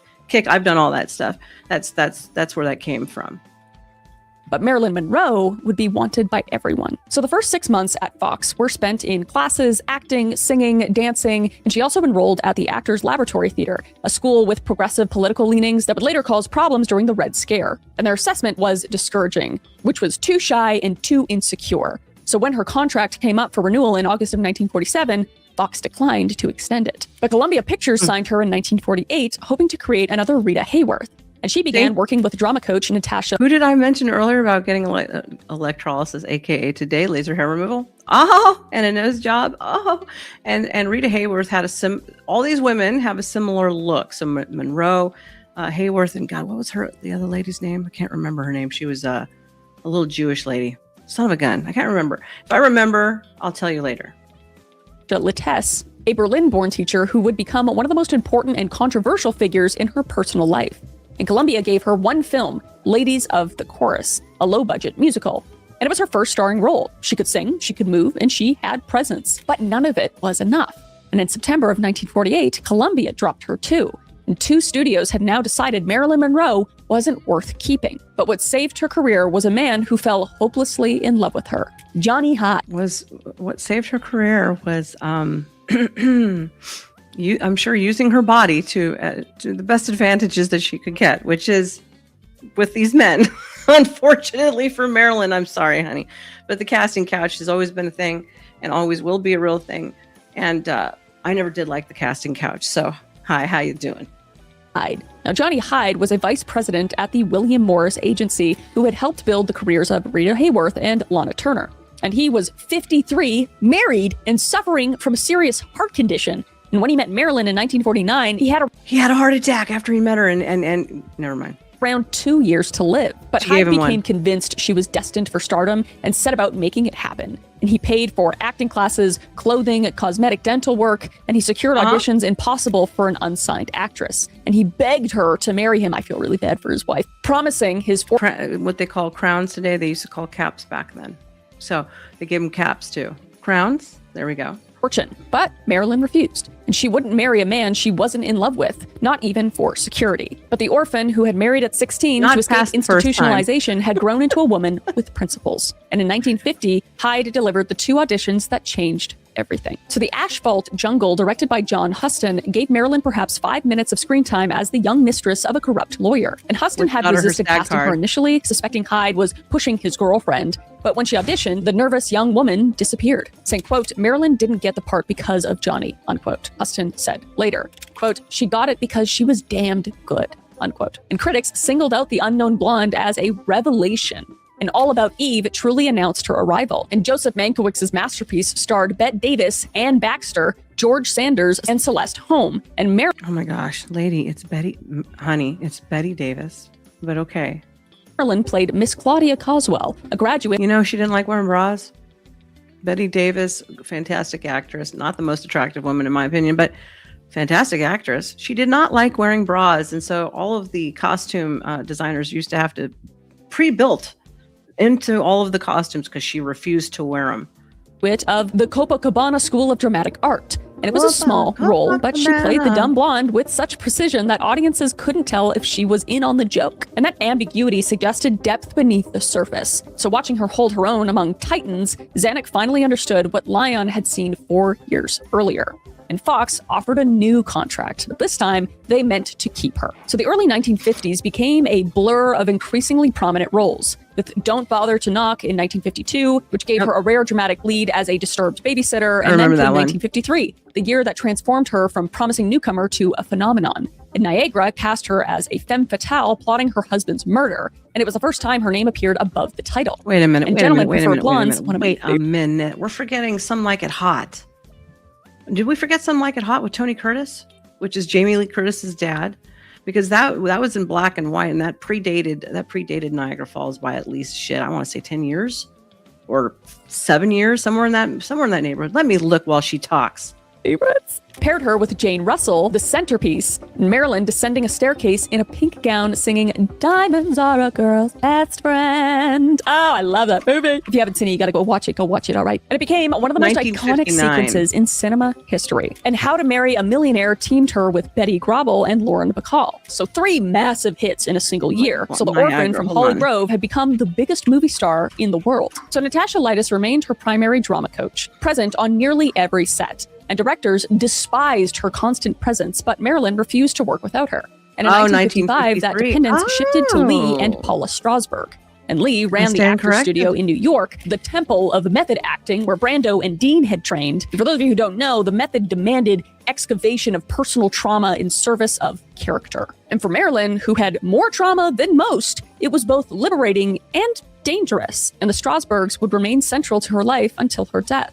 And Lee would inherit MK Ultra primed, just saying. The bulk of her estate. And in January of 1955, Marilyn did something unprecedented. She announced the formation of Marilyn Monroe Productions with photographer Milton H. Green. And Time called her a shrewd businesswoman. And Fox was forced to Saoirse says, bras are bad for the back muscles. I will die all over that hill. Well, they're not good for you, but for that. But, if you don't, they start going flat and towards the south, really hard. And I prefer not to have that happen. And mine still look pretty stinking good after everything I've been through. So I'm okay. I just have to take the bra off at the end of the day and go, woo, like I do in my commercial, and then I toss it just like that. Or it ends up hanging off a doorknob just for comedy's sake. Negotiate her contract, granting approval over scripts and directors, which were rights virtually unheard of for any actor, let alone a woman in the 50s. So the company produced Bus Stop in 1956 and The Prince and the Showgirl in Oh, that's one of my favorite movies of her, The Prince and the Showgirl. Did you know she was pregnant during that movie? Yeah, and then she had a miscarriage. Gee, conveniently, like all the other ones, because of all of the drugs that they're pumping through her poor body. But that was a great movie. If you guys have not seen the Gentleman and the Blonde, I recommend that you do. It's not the typical Marilyn Monroe, kind of airheaded type stuff. It's actually a really good movie. 1957, and her performance in Bus Stop earned a Golden Globe nomination and the best reviews of her career. So by the late 1950s, Marilyn transcended movie stardom. In the white dress billowing over a subway grate in The 7-Year Itch, filmed in 1954 and was released in 1955 and had become... How many of you have seen The 7-Year Itch? Anyone here? Have you seen The 7-Year Itch? Do you know what the reference of The 7-Year Itch? They talk about it in relationships all the time now. This is part of where this comes from. Because when you've been with somebody for 7 years and or married with them for 7 years, that's when they say the itch starts coming in, and then you start looking for the door. Miscarriage is definitely code for something. Yes, especially repeated. I think she had more than 5. He says, I've heard of the 7-year itch. Yes, just don't go through with the 7-year itch, honey. Don't do it. Like all things, it ebbs and flows. Everything in your life always ebbs and flows. It's never always a positive. There's always good and bad, and you have to take people with the bad sometimes with the good, as long as they're not abusive, of course. And I use that word. I don't use that word lightly. Become perhaps the most famous image in cinema history, also one of my favorites. But she proved she was more than the photograph with Some Like It Hot. And Billy Wilder's 1959 comedy cast her opposite Tony Curtis and Jack Lemmon as Sugar Cane. And the shoot was notoriously difficult, and her insecurities required dozens of takes for simple scenes. But the finished film was a masterpiece. There are interviews of Tony Curtis talking about how she would like to come and sit in his lap. Bad girl, Marilyn. Some of us naturally have the same instinct. She would go and sit in his lap and wiggle around until he got excited, and then she'd get up and leave. Leave to his trailer, maybe? I don't know, but that's where he stopped it at. And Marilyn won the Golden Globe for Best Actress in a Comedy, the only major award of her career. So she had reached the pinnacle. 33 years old, the most famous woman in the world, finally recognized as a legitimate artist, but she was falling apart. But to understand why she was falling apart, we need to step back a couple steps. So the marriage that America wanted to believe in lasted exactly 274 days. This is when Marilyn Monroe and Joe DiMaggio exchanged vows. God. Good God. The face on this guy. Sorry, Joe DiMaggio. Sorry, Joe DiMaggio fans. But that nose. She had a nose job. Why didn't you, Mr. DiMaggio? At San Francisco City Hall on January 14th, 1954. The press called it the marriage of the century. There we go. The baseball legend and the blonde bombshell, two icons joining their lives. And they had met in 1952. Marilyn expected a flashy New York sports type and was surprised to find a reserved, almost shy man who didn't make a pass at her right away. And that restraint intrigued her. She was so used to people just like throwing themselves at her because she was like the sex icon of the century. But DiMaggio took her to family dinners, introduced her to his Italian relatives, showed her what domestic life might look like. And for a woman who had never known a real family, the vision was intoxicating. But DiMaggio wanted a wife, not a movie star, not a sex symbol. He imagined she would be content with a quiet life in San Francisco away from Hollywood, and he would be catastrophically wrong, as we've seen this in the past with the other guy who wanted to bring her down. Joe DiMaggio was just as bad, if not worse. But their honeymoon took them to Tokyo. And when Marilyn made a side trip to Korea to perform for troops, over 100,000 soldiers gathered. She returned to the hotel glowing, saying, quote, "Joe, you've never heard such cheering." And his reply was, "Yes, I have." Bombastic side-eye, okay? But this exchange would capture everything that would doom them, because DiMaggio had walked away from that type of worship, and he just couldn't understand why she couldn't. But her career was just starting, and she was freaking queen. Come on. I mean, obviously. Because she was also younger. That's the other reason. And he was typical Italian type mafioso. You will come home and you'll be my wife and you'll make me spaghetti every single night and some garlic bread and you're going to be happy and barefoot and pregnant. And maybe that wasn't all to it. You know, sometimes those are the things that are going on. And, you know, she was used as a massive commodity from supposedly the mob as well as in the political arena, which has ties, okay, into the political arena. Always did, always has been, always will. They just went corporate. Whoops, am I giving away too many secrets? Shit, I better shut up. You could leave whenever you want to. Don't hold her back, man. Don't hold her back. But the breaking point came in September 1954, filming The 7-Year Itch, when Marilyn stood over that subway grate where a fan blew her white dress up around her thighs. And take after take, the crowd cheered. But somewhere in the crowd stood DiMaggio, watching strangers leer at what he considered his. And the fight that night was reportedly savage. And on October 6, 1954, Marilyn filed for divorce on grounds of mental cruelty, as you should, Queen. And I mean, you know, Joe DiMaggio can be with whoever he wants to be. I feel like this is a Reddit thing where it's like, you can... Well, that was the attraction to her to begin with, wasn't it? She was already all of those things, and then you're going to come in and then turn around and lay down some rules and law and say, you can't do that no more. Well, Kat's already out of the bag. She's already independent enough and has enough money. She doesn't have to do that crap, you know? I've had it done to me more than once or twice, but I was never, you know, quite that risque. What you see now is about as risque as I ever really got, which is more now than I ever used to be. Just like my old man told me one time, my dad, when I say that, he's like, girl, if you got it, flaunt it. And I was like, you know what, Dad? You're right. Prefer a woman that's not a movie star, but don't make her feel bad. You married a movie star sex symbol, like amazing woman. Like, what do you want? You know, just classic controlling man. Come on. So Marilyn would pick herself back up and she would eventually meet someone else, Arthur Miller. And Arthur Miller was everything DiMaggio wasn't: intellectual, politically engaged, and celebrated for his mind. And he had written Death of a Salesman and The Crucible, and they first met in 1951, introduced by Elia Kazan, but Miller was married back then. And when Marilyn moved to New York in 1955, they weren't most of them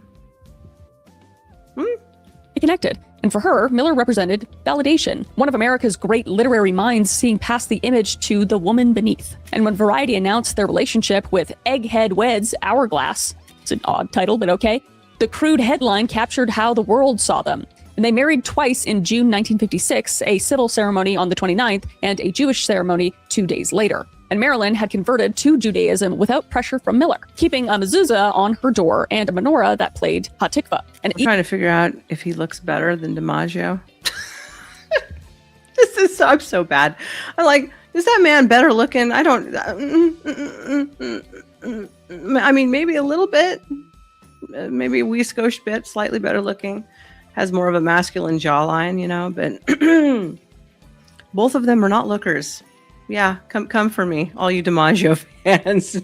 I'm not saying he wasn't great at what he did. I'm just saying he wasn't pretty, okay? Sorry, not sorry. Egypt would ban her films because of this conversion, and she would describe herself as a Jewish atheist for the rest of her life. So on their honeymoon in England, filming The Prince... Yes, I am having sleeping issues, and I'll probably wrap it up in about 15 minutes and do part 2 later on. And Gibbs is sitting around in a airport somewhere, I'm sure, waiting for his flight at 5 a.m. Good grief, sir. 5 a.m. And the showgirl, she found Miller's diary, and the specific contents have never been fully revealed, but Miller had written something expressing disappointment, doubts about who she really was, perhaps frustration with her insecurities. And the man she married because he saw the real her had apparently found the real her lacking, and the marriage never fully recovered. And Marilyn suffered multiple miscarriages, each deepening her depression. And she would eventually become increasingly dependent on barbiturates to sleep, and amphetamines to wake, and alcohol. And that's why she couldn't keep a baby. Right there. Right there. And of course, you don't want her to have a baby. Those people wouldn't want her to have a baby anyways, because it would have gotten in the way with what they wanted her to do. So, you know those doctors would have conspired against that, for sure. To blur her pain. So in 1960, filming Let's Make Love, she had an affair with co-star Yves Montand. Sorry if I'm saying that wrong. Ugh. And both were married, and the affair was passionate but brief. And Montand returned to his wife, and Marilyn was left more alone than before. And the marriage... Married, my God, Marilyn, you homewrecker, you. ended January 24th, 1961, and Miller eventually would not even attend her funeral. So after that divorce, her career would continue, but she would finally meet the famous JFK in 1954. That smug smile, that cat eating the canary smile. Now, before I go any further with that part, let's see. Hold on a second if I still have this up. We're going to talk a little bit. We're going to bip into just a little bit of the Kennedys. Now, there's a lot of hearsay, okay? But some of us know a little bit better than others. But I'm not going to say or confirm anything because who am I? I'm a nobody. But before we get into the conspiracy theories that might be surrounding Marilyn Monroe's death, it's also important to everyone to understand why the Kennedys' names keep appearing in this story. The Kennedy's family patriarch, Joseph P. Kennedy Sr., built an enormous fortune and became one of the most influential men in America. For decades, rumors have circulated that he made some of his money during Prohibition through bootlegging and associations with organized crime figures. Well, first of all, in order to even do bootlegging, you had to be. So one hand washes the other. However, historians have never conclusively proven that Joseph Kennedy was a bootlegger. What is documented is that he was a shrewd businessman, of course, on paper. We have to make it look legit, who had connections to powerful political and business circles, and that the Kennedy family rose to extraordinary influence in American politics. Those long-standing rumors about bootlegging and mob ties became fertile ground for later conspiracy theories. So when Marilyn Monroe's death occurred and her alleged relationship with President John F. Kennedy and Attorney General Robert F. Kennedy, not the one today, okay, all right, public figure knowledge, some people immediately suspected that powerful interests may have been involved. But it's important to separate documented facts from speculation. What's on the paper? Okay. The Kennedy family wealth and influence are facts. The rumors of bootlegging and direct mob involvement remain heavily debated. Gee, La Brea pigs, anybody? And no evidence has ever conclusively linked either John or Robert Kennedy to Marilyn Monroe's death. Okay, we're doing disclaimers right now. I'm doing a little bit of a disclaimer. Formulate your own opinion. I have my own also. But La Brea pigs and some other stuff, and I don't think it's all rumors. Anyways, still because of the family powers, secrecy, and unanswered questions surrounding Marilyn's final hours, the Kennedy name has remained at the center of this mystery for more than 60 years. Introduced by Peter Lawford, who was married to Kennedy's sister, Patricia. And the most plausible account of intimacy with the president places it on March 24th, 1962, at Bing Crosby's Palm Springs estate. And her masseur, Ralph Roberts, claimed she called Bing Crosby. He made a lot of really great movies. He was a son of a bitch at home, though. He was a staunch alcoholic and would beat the living shit out of his wife and his kids. They all hated him. Him that night with JFK's voice audible in the background.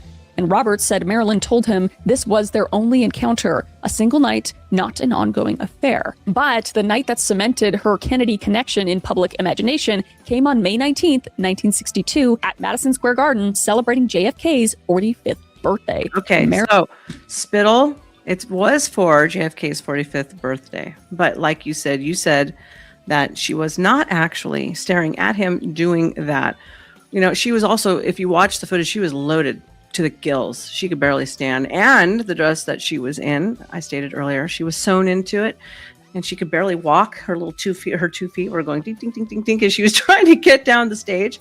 And I say, rock on. If it's so tight, you got to get sewn into it. Well, honey, get the job done and rock it and flaunt it while you got it. Marilyn wore a dress so tight and nude-colored, she'd appeared to be wearing nothing. A sheer gown encrusted with rhinestones looked like they were sewn onto her body, and her delivery of those are all stage tactics. It looks like you can see through it, but you can't. They used to also use that with the nude feather dancers back in the day of the silent film era. I'm actually rumored to have one from Panama, one of the original nude feather dancers. I think she's probably a hooker, as she entertained sailors. So, probably. of Happy Birthday to You was slow, sensual, and almost parodic. my If you haven't seen it, you need to go watch. Girl, you should have flipping aired that. All right. You know what? Maybe we'll do that and we'll end and then we'll pick this up tomorrow. Let's see. Where do I have it right here? Where did it go? Is it this one? Where did it go? I had it. Did I lose it? I might have lost it. Well, son of a gun. I had it up. I must have clicked it off. Happy birthday to you. Happy birthday to you. Happy birthday, Mr. President. Happy birthday to you. All right, let's do it. I had to do it. I had no fill. So I had to do it. Immediately. And Kennedy would joke afterwards saying, I can now retire from politics after having had happy birthday sung to me in such a sweet, wholesome way, unquote. Guy was going, He used the word wholesome. That's hilarious. my wife's here. You know? Goddamn. And the only known photograph of Marilyn and JFK together was taken at the after party. And Robert Kennedy's involvement is murkier. And housekeeper Eunice Murray eventually admitted, decades later, after years of denials, that of course Bobby Kennedy was there. And of course Bobby Kennedy had an affair with her. So she was... The Kennedys really liked Marilyn Monroe. But Murray's shifting accounts make her unreliable, so we don't know for sure. We don't know for sure. That's its own conspiracy theory. But what seems clearer is that in the weeks before Marilyn's death, both Kennedy brothers cut off communication completely. So that makes me think, maybe there was something going on. Maybe one brother got jealous of the other brother being with Marilyn Monroe. But who's to say? We'll get into it. No, so the Misfits released February 1961 and was guys like that. They don't care. They pass them broads around.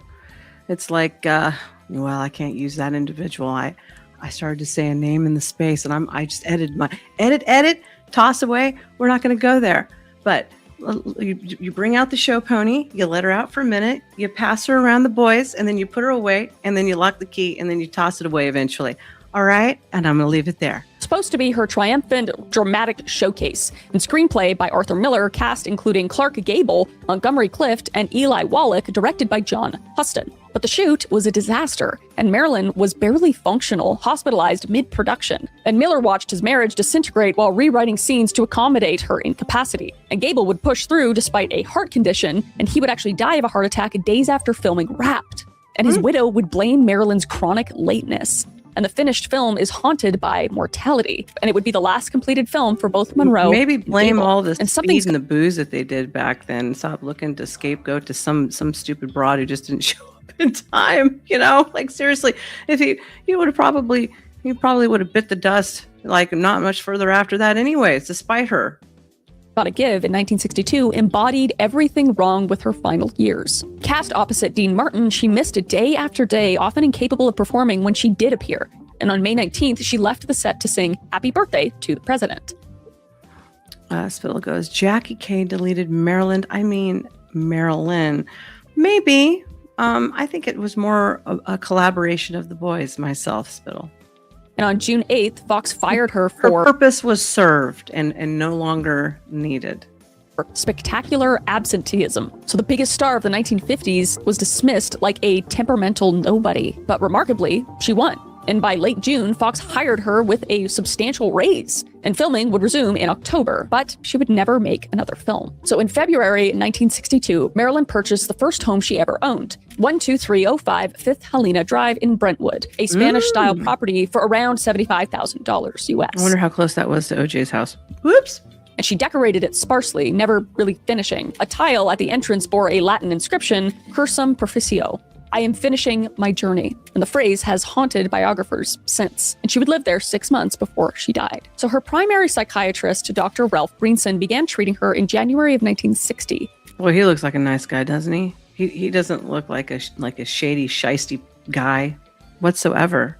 No. Rather than maintaining clinical distance, he integrated Marilyn into his family life, believing she needed normal family bonds her childhood had denied. And he prescribed enormous quantities of medication, barbiturates at 3 times the maximum recommended dose, while trying to wean her off Nembutal by switching to chloral hydrate. This guy was off his rocker. And her internist, Dr. Hyman Engelberg, provided additional prescriptions on top of her other prescriptions. And the doctors had agreed to consult each other, but Marilyn learned to manipulate both of them, obtaining medications without the other's knowledge. So she had a way of manipulating both of them, as well as them being clearly just not great doctors.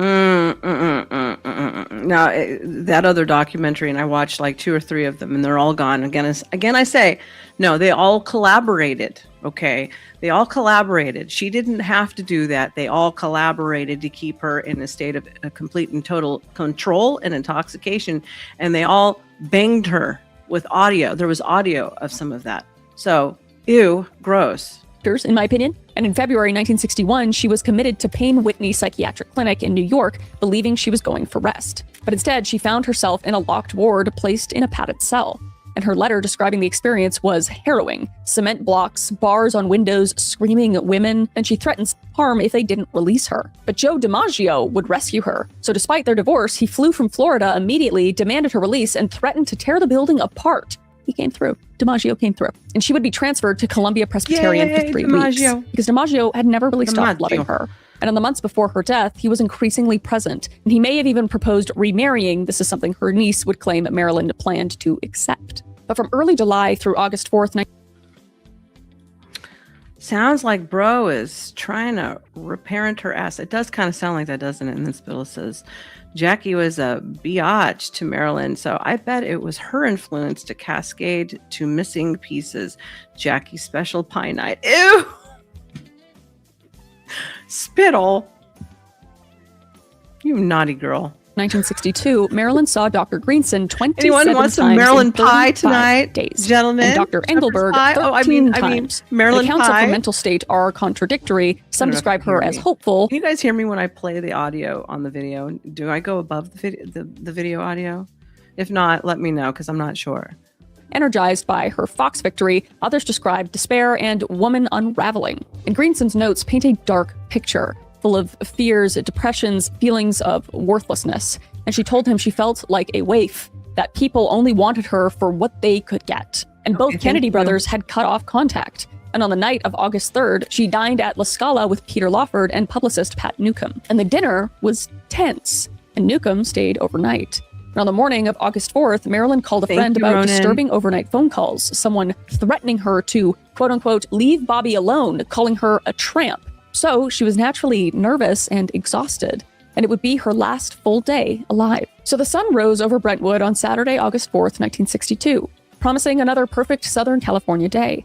And at 12305 5th Helena Drive, Marilyn Monroe had barely slept, and she had spent the night tormented by phone calls, at least according to what she told her friend Jean Carmen around 6 a.m. An unidentified woman had called repeatedly through the night, delivering the same venomous message, quote unquote, leave Bobby alone. And the caller had used other words too, like tramp, whore, the vocabulary of jealous rage. Spittle, I bet you that was Jackie. Do you think it was Jackie Spittle was making those calls? A mysterious woman saying, leave them alone, calling her a hoe and all that? Oh, yes. I'm thinking possibly. That is a good possibility. And Sershaw says, I hope those doctors weren't hitting it at the same time. Well, you know, they had orgies and stuff back then, but I don't know. I have no clue, and I hope not. But if you're intoxicated enough, how the hell would you remember or say no? There we go. And Marilyn was shaken, exhausted. It's like a Diddy party all over again, but not Diddy. And her nerves frayed before the day had properly begun. And Carmen would remember that she sounded, quote unquote, nervous and exhausted. And this was not unusual for her in those final months, but something about this morning felt different. And the threats had rattled her in a way that suggested she took them seriously. And by 8 a.m., housekeeper Eunice Murray had arrived. And Murray was an unusual presence, hired not through normal channels, but on Dr. Greenson's recommendation, because he wanted someone trustworthy keeping an eye on his most famous patient. And Murray reported back to Greenson regularly, a surveillance arrangement Marilyn may or may not have fully understood. But the morning unfolded with mundane rhythms. Handyman Norman Jeffries arrived to continue tiling the kitchen floor, and Marilyn drank grapefruit juice, and deliveries came and went, a bedside table, and citrus trees for the garden. And the actress who had captivated the world puttered around her small house like any other homeowner on a Saturday morning. Who drinks grapefruit juice without it being in a cocktail and a lot of sugar? Because Yuck. So Pat Newcomb had slept over the previous night and didn't wake until nearly noon. And this became a point of friction because Newcomb was Marilyn's publicist and, in theory, her friend. But when she emerged having slept soundly, Marilyn's mood curdled. And the star herself had barely slept, and the threatening calls, the chronic insomnia, and the cocktail of medications that sometimes worked and sometimes didn't. So seeing Newcomb well-rested while she was ragged and exhausted triggered something, and the two women argued. And the official explanation was jealousy over sleep, but those who knew the situation suspected the real tension lay elsewhere. Because Newcomb had connections to the Kennedy family, and she knew things about Marilyn's relationship with both brothers. So whatever words passed between them, the friendship was strained to its breaking point. And photographer Lawrence Schiller arrived to discuss business. Nude photographs from Something's Got to Give that might be sold to Playboy. Even in her final hours, the machinery of her image continued grinding forward. And Dr. Greenson arrived at approximately 4:30 p.m. for what would be their final session. And he found Marilyn in a state that concerned him because she appeared drugged, sedated, and not quite present. Wonder whose fault that is. And he would ask Newcomb to leave. And what transpired between doctor and patient will never be known with certainty. And Greenson would later tell investigators that Marilyn seemed depressed, but not alarmingly so, because he had seen her in worse states.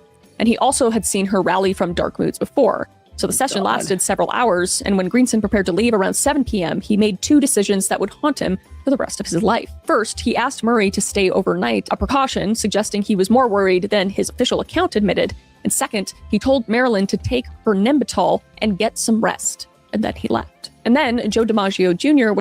And then they took off for a nice little convenient vacay as she was getting, taken care of, the issue taken care of. And whatever they jolt down on the paper doesn't mean jack shit, because they're going to report it in whatever favor that they want, whether she was really upset or not.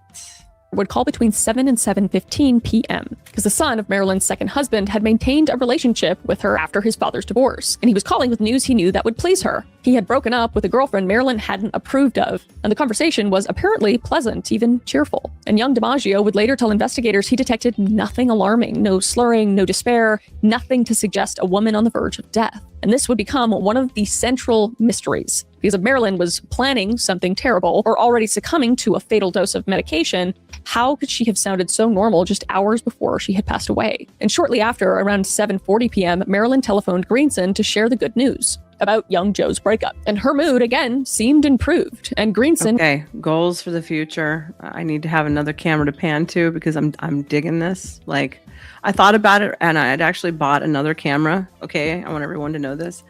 But then I figured out I needed special software and hardware in order for them to speak to each other and work, and I don't have that, so I had to return it. But I sure want the damn second camera for pan right, pan left, pan front. Oh, damn it. I need a tech guy over here. Would remember being reassured, as the Marilyn who rang up him sounded better than the one he had left an hour earlier. And then, around 8 p.m., Marilyn retired to her bedroom with her telephone, and the cord stretched under the door connecting her to the outside world. So some people had reported that there was a figure who had entered into her room during those time frames. FYI. And that documentary spoke about that, believe it or not. There were eyewitnesses. There were other people around. And conveniently, some of those other people who were involved, they all just disappeared magically in the same time frame. Little vacays. Yep. Sometime between 7:45 and 8 p.m., the exact time is Be careful who you get the yourself telephone involved rang with, at kids. Peter Lawford's house, and Marilyn was on the line. And Lawford was hosting a dinner party and had called earlier to invite her. And now she was returning the call, but something was wrong. Her voice like sounded husband, strange, you know that? quote unquote weird, Lawford would later describe it, quote unquote fuzzy and sleepy. Her speech was slurred and her words drifting. And then she said something that would be analyzed for decades. Quote, "Say goodbye to Pat," unquote, she would tell him, referring to his wife, Patricia Kennedy. Yes, her name was Rosemary. I actually have a whole segment on that ready to go. I was going to include it, but this is just taking too damn long. Okay. So, and that is the one that I spoke about early on in the stream, that they had her put away. They first gave her a lobotomy, and then they had her committed for more than 20 years before she passed away. And reports were that she was being, let's just say, raped repeatedly over there. Okay. And I think she actually had some type of I think she already had some type of a mental or physical ailment, but I can't remember the technical name of it because it's been more than 6 months since I saw that and read about it. So I will have that for you on the next segment of this, because this is some interesting stuff. And it's recirculating. More evidence is coming forward. Some of the people who were involved are also coming forward. But I can't play any of those clips because they are copyright ownership of different networks like Netflix and stuff like that. Unfortunately, otherwise I would. Lawford, quote, say goodbye to the president and say goodbye to yourself because you're a nice guy, unquote. And then the line went quiet. Not dead quiet, though, because Lawford could hear something on the other end, but Marilyn had stopped speaking, and he called her name, but there was no response. And alarmed, Lawford tried to call back, but the line was busy, or perhaps simply off the hook, and he called again and again, unable to get through. And what Lawford did next, now, if you remember some of the reports on the other video, we're talking about how she was making threats to release information. So she was already getting threats. Let's look at pattern recognition, kids. Okay, pattern recognition will save your ass in many ways. Most people don't have it, unfortunately, but those of us who do. So the pattern is she was already receiving threats, to which she made threats back. Hence that little diary that she said was going to be her insurance policy, which has disappeared ever since then. To which I would have told her, hey, girlfriend, you need more than one copy, okay? You need to have more than one person to help you in case anything happens. Also, safety deposit boxes can work, but, government workers and all that, they could bust it right into that, no problem. So you need a deep throat somewhere. You need one of those types of people, okay? So your ass is covered when your ass is no longer covered. Rather, what he failed to do would become one of the most controversial aspects of the case, because he did not drive to Brentwood. He did not call the police. Instead, he called his agent, Milton Evans, wine company and asked for advice. And Evans suggested trying to reach Marilyn's doctor or lawyer. And Mickey Rudin, her attorney, eventually called the house between 9:30 and 10 p.m. And Eunice Murray answered and assured him Marilyn was fine. She was in her room. The light was on. Everything was under control. So Lawford, reassured by the secondhand report, returned to his dinner party, which, I guess makes sense if somebody's calling and reassuring. But even then, I would be like, did you go into the room and check on? Damn, her shirt. Could her shirt be any bigger? It's like a tent. Ma'am, you look like you're thin. You don't need to wear a shirt that large. I'm just saying, you seem attractive enough to call me for a makeover. No, you don't have to dress like me, like Elvira, but I'll help you, okay? On her? Are you hearing her right now? I don't know. Hindsight's 2020, but it seems odd. And he would spend the rest of his life regretting that decision. But here is where the official timeline begins to fracture. Because according to Murray's initial account, nothing unusual happened for the next several hours. And she went about her business, assumed Marilyn was sleeping, and eventually went to bed herself. And then around 3 a.m., she awoke, sensing something was wrong. And she would walk to Marilyn's bedroom door and saw light spilling from beneath it. And she knocked, but there was no response. And she tried the handle, but the door was locked. And concerned, Murray called Dr. Greenson, and on his advice, she went outside and looked through the bedroom window. And what she saw through the glass was Marilyn lying face down on the bed, unclothed, covered partially by a sheet, and the telephone receiver clutched in her outstretched hand. And she was motionless. And Greenson arrived at approximately 3:30 a.m., unable to open the locked door. And he broke a window with the fireplace poker and climbed into the room. And he checked Marilyn's body and found that she was, in fact, deceased. And rigor mortis had already set in, and she had been gone for hours at this point. And I want to know, what about the stitches? Did he observe any stitches on the body, considering she'd already have intestines removed? Has anybody talked about that part? Engelberg arrived around 3:50 a.m. and officially confirmed the death. And at 4:25 a.m., a full hour after the doctors arrived, someone finally called the police. But this timeline has never made sense. Because if Murray discovered Marilyn unresponsive around midnight, as she initially told some investigators before changing her story, why did she wait over 3 hours to call Greenson? And Murray's account shifted over the years, and she eventually admitted the bedroom door hadn't actually been locked, contradicting her earlier claims. And she admitted... And why was she naked? Well, Marilyn used to like to sleep in the nude, and she would also swim in the nude. And, if you go off of them painting her out to be a constant sex pot and, sex, then obviously that would go with it. However, I wouldn't think she would be constantly naked like that. I've slept in the nude, but you don't want to do it all the time, So, and the bed sheets were cleaned up. There were reports that everything had been stripped down and laundry was being done and everything was fresh. And if there's any type of drugs and intoxication in that manner, after being especially deceased, there's normally some type of putrefaction coming out in one direction or both. Okay, if you catch my drift, I'm trying to be a little more pleasant about the description. However, there would be some type of vomit or excrement coming out because of the barbiturates and all the other drugs and, quote unquote, but her stomach was completely stripped clean. A fresh body who's supposed to have been overdosed, but yet the stomach lining is completely stripped clean and we were missing intestines and all kinds of other stuff. I mean, which way did they remove it? Vaginally? I don't know. So where are the reports on all that stuff? I don't even think they have any pictures, honestly. And I know that they didn't do a full autopsy. They did a partial.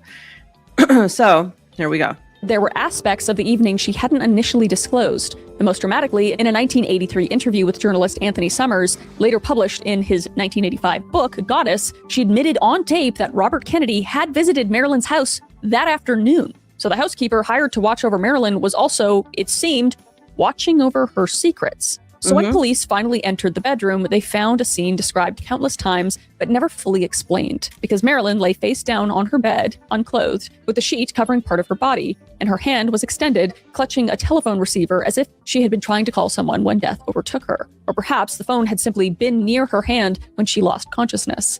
And the bedside table held a pharmacy's worth of medication, 12 to 15 bottles. And among them was an empty bottle that contained 25 Nembutal capsules, prescribed just 2 days earlier, and a partially empty bottle of chloral hydrate sat nearby, with only 10 capsules remained from a prescription of 50. So if all that medication was taken, it would have been a massive unsurvivable dose, because the two drugs together were particularly lethal because each amplified the effects of the other. And there was also no note, and no signs of struggle. And questions were raised about whether she could have taken... Well, you can plant anything you want in a body's hand, whether rigor mortis is set in or not, you just break the fingers. So Spittle, with her dirty mind, they cut out her starfish, then pulled out the prize. My God. We're desecrating the dead over here, Spittle. That's what we're doing. Taken that many pills without more water present, because there was only a little glass of water on the counter. And her stomach, when autopsied, would prove empty. No visible residue of the dozens of capsules she had supposedly ingested. And the phone records that might have revealed who Marilyn called in her final hours, or who called her, disappeared.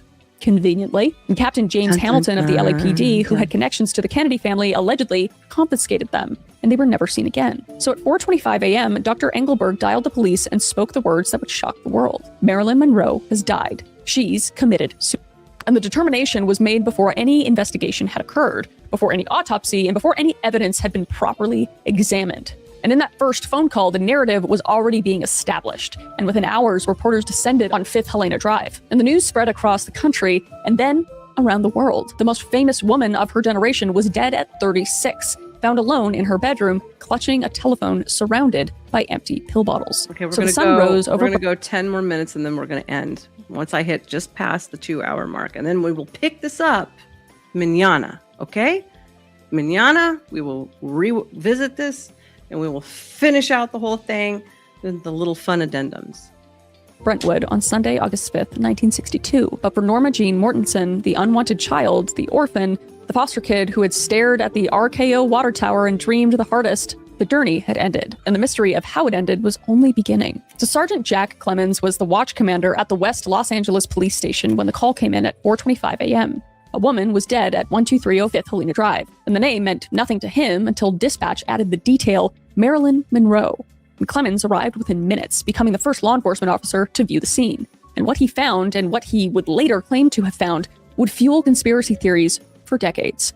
Because the bedroom was small, modest by Hollywood standards, and Marilyn lay face down on the bed, her body positioned almost too perfectly. And she was scrubbed clean. Also, don't forget, she was scrubbed clean.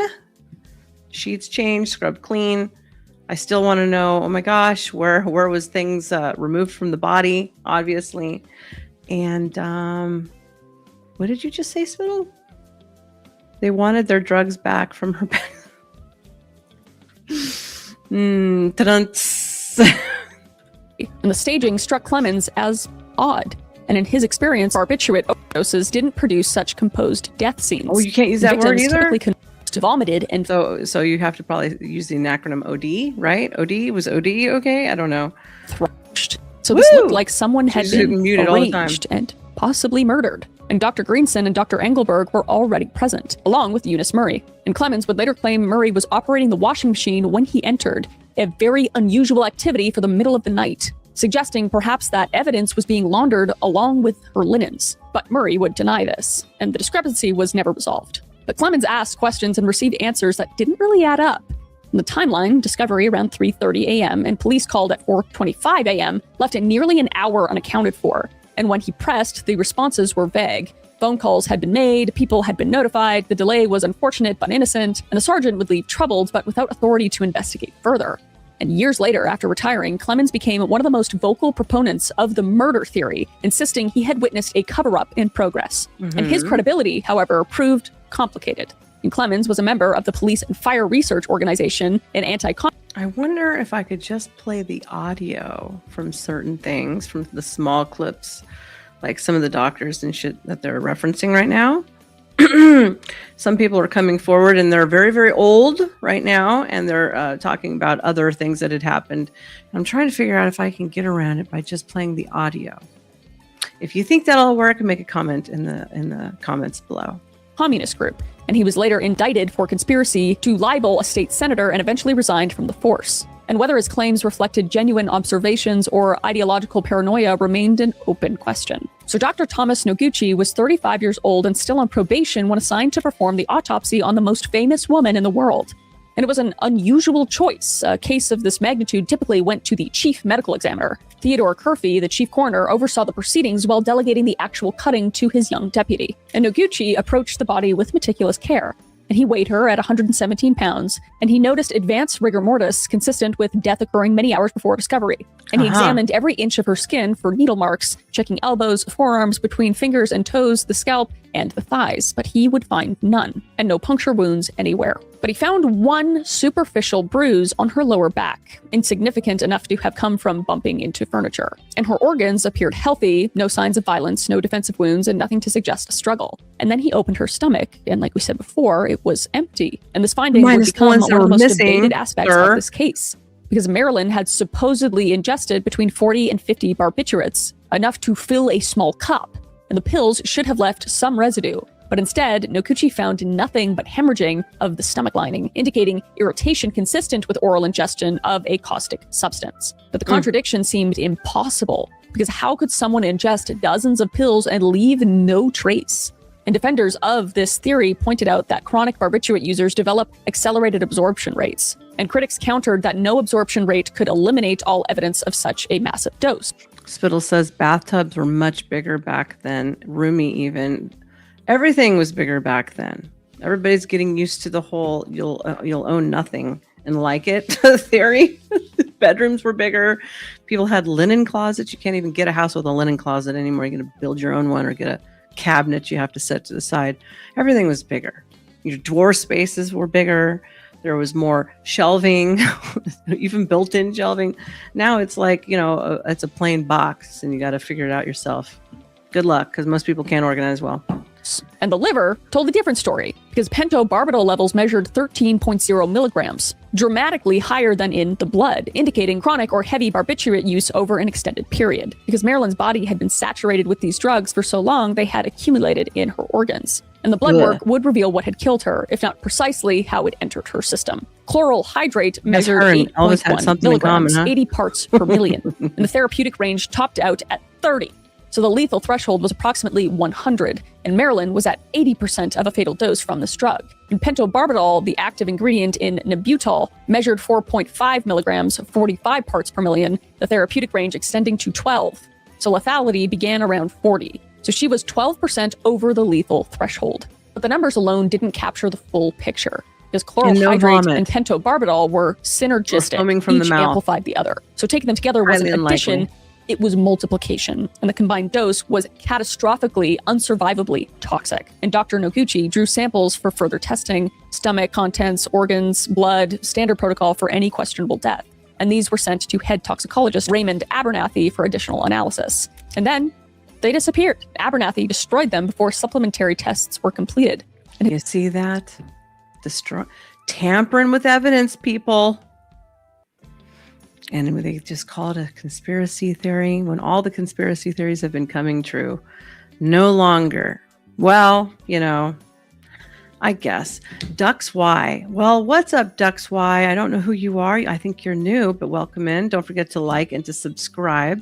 We have now hit the 1 hour and 59-minute mark, to which I am going to stop this right here, to which tomorrow we will finish. his explanation was, Whoops! We'll finish this out earlier. Say thank you so everybody can go to bed all normal.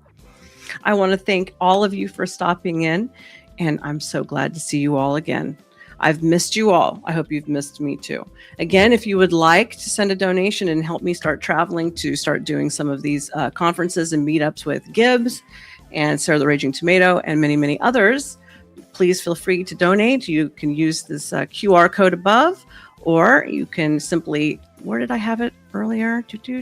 Here's one from PayPal. You can find me at, I need to change the name, Nova Hot Lips for that one. And then Venmo for this one, School of Thot, more appropriately named. I'm changing up the format of the show. I think I'm going to go for Headmistress. Do you guys like that?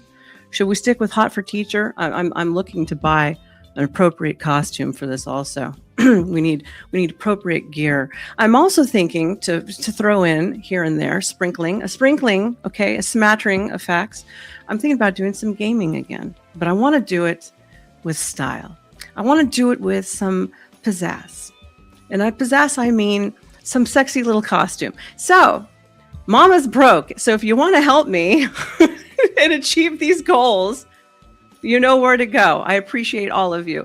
I wish you all a great rest of your evening. Get some sleep, everybody. Doctor's orders, or better yet, the School of Thot teacher, NovaStar. Signing off. Good night. Miss you all. See you tomorrow.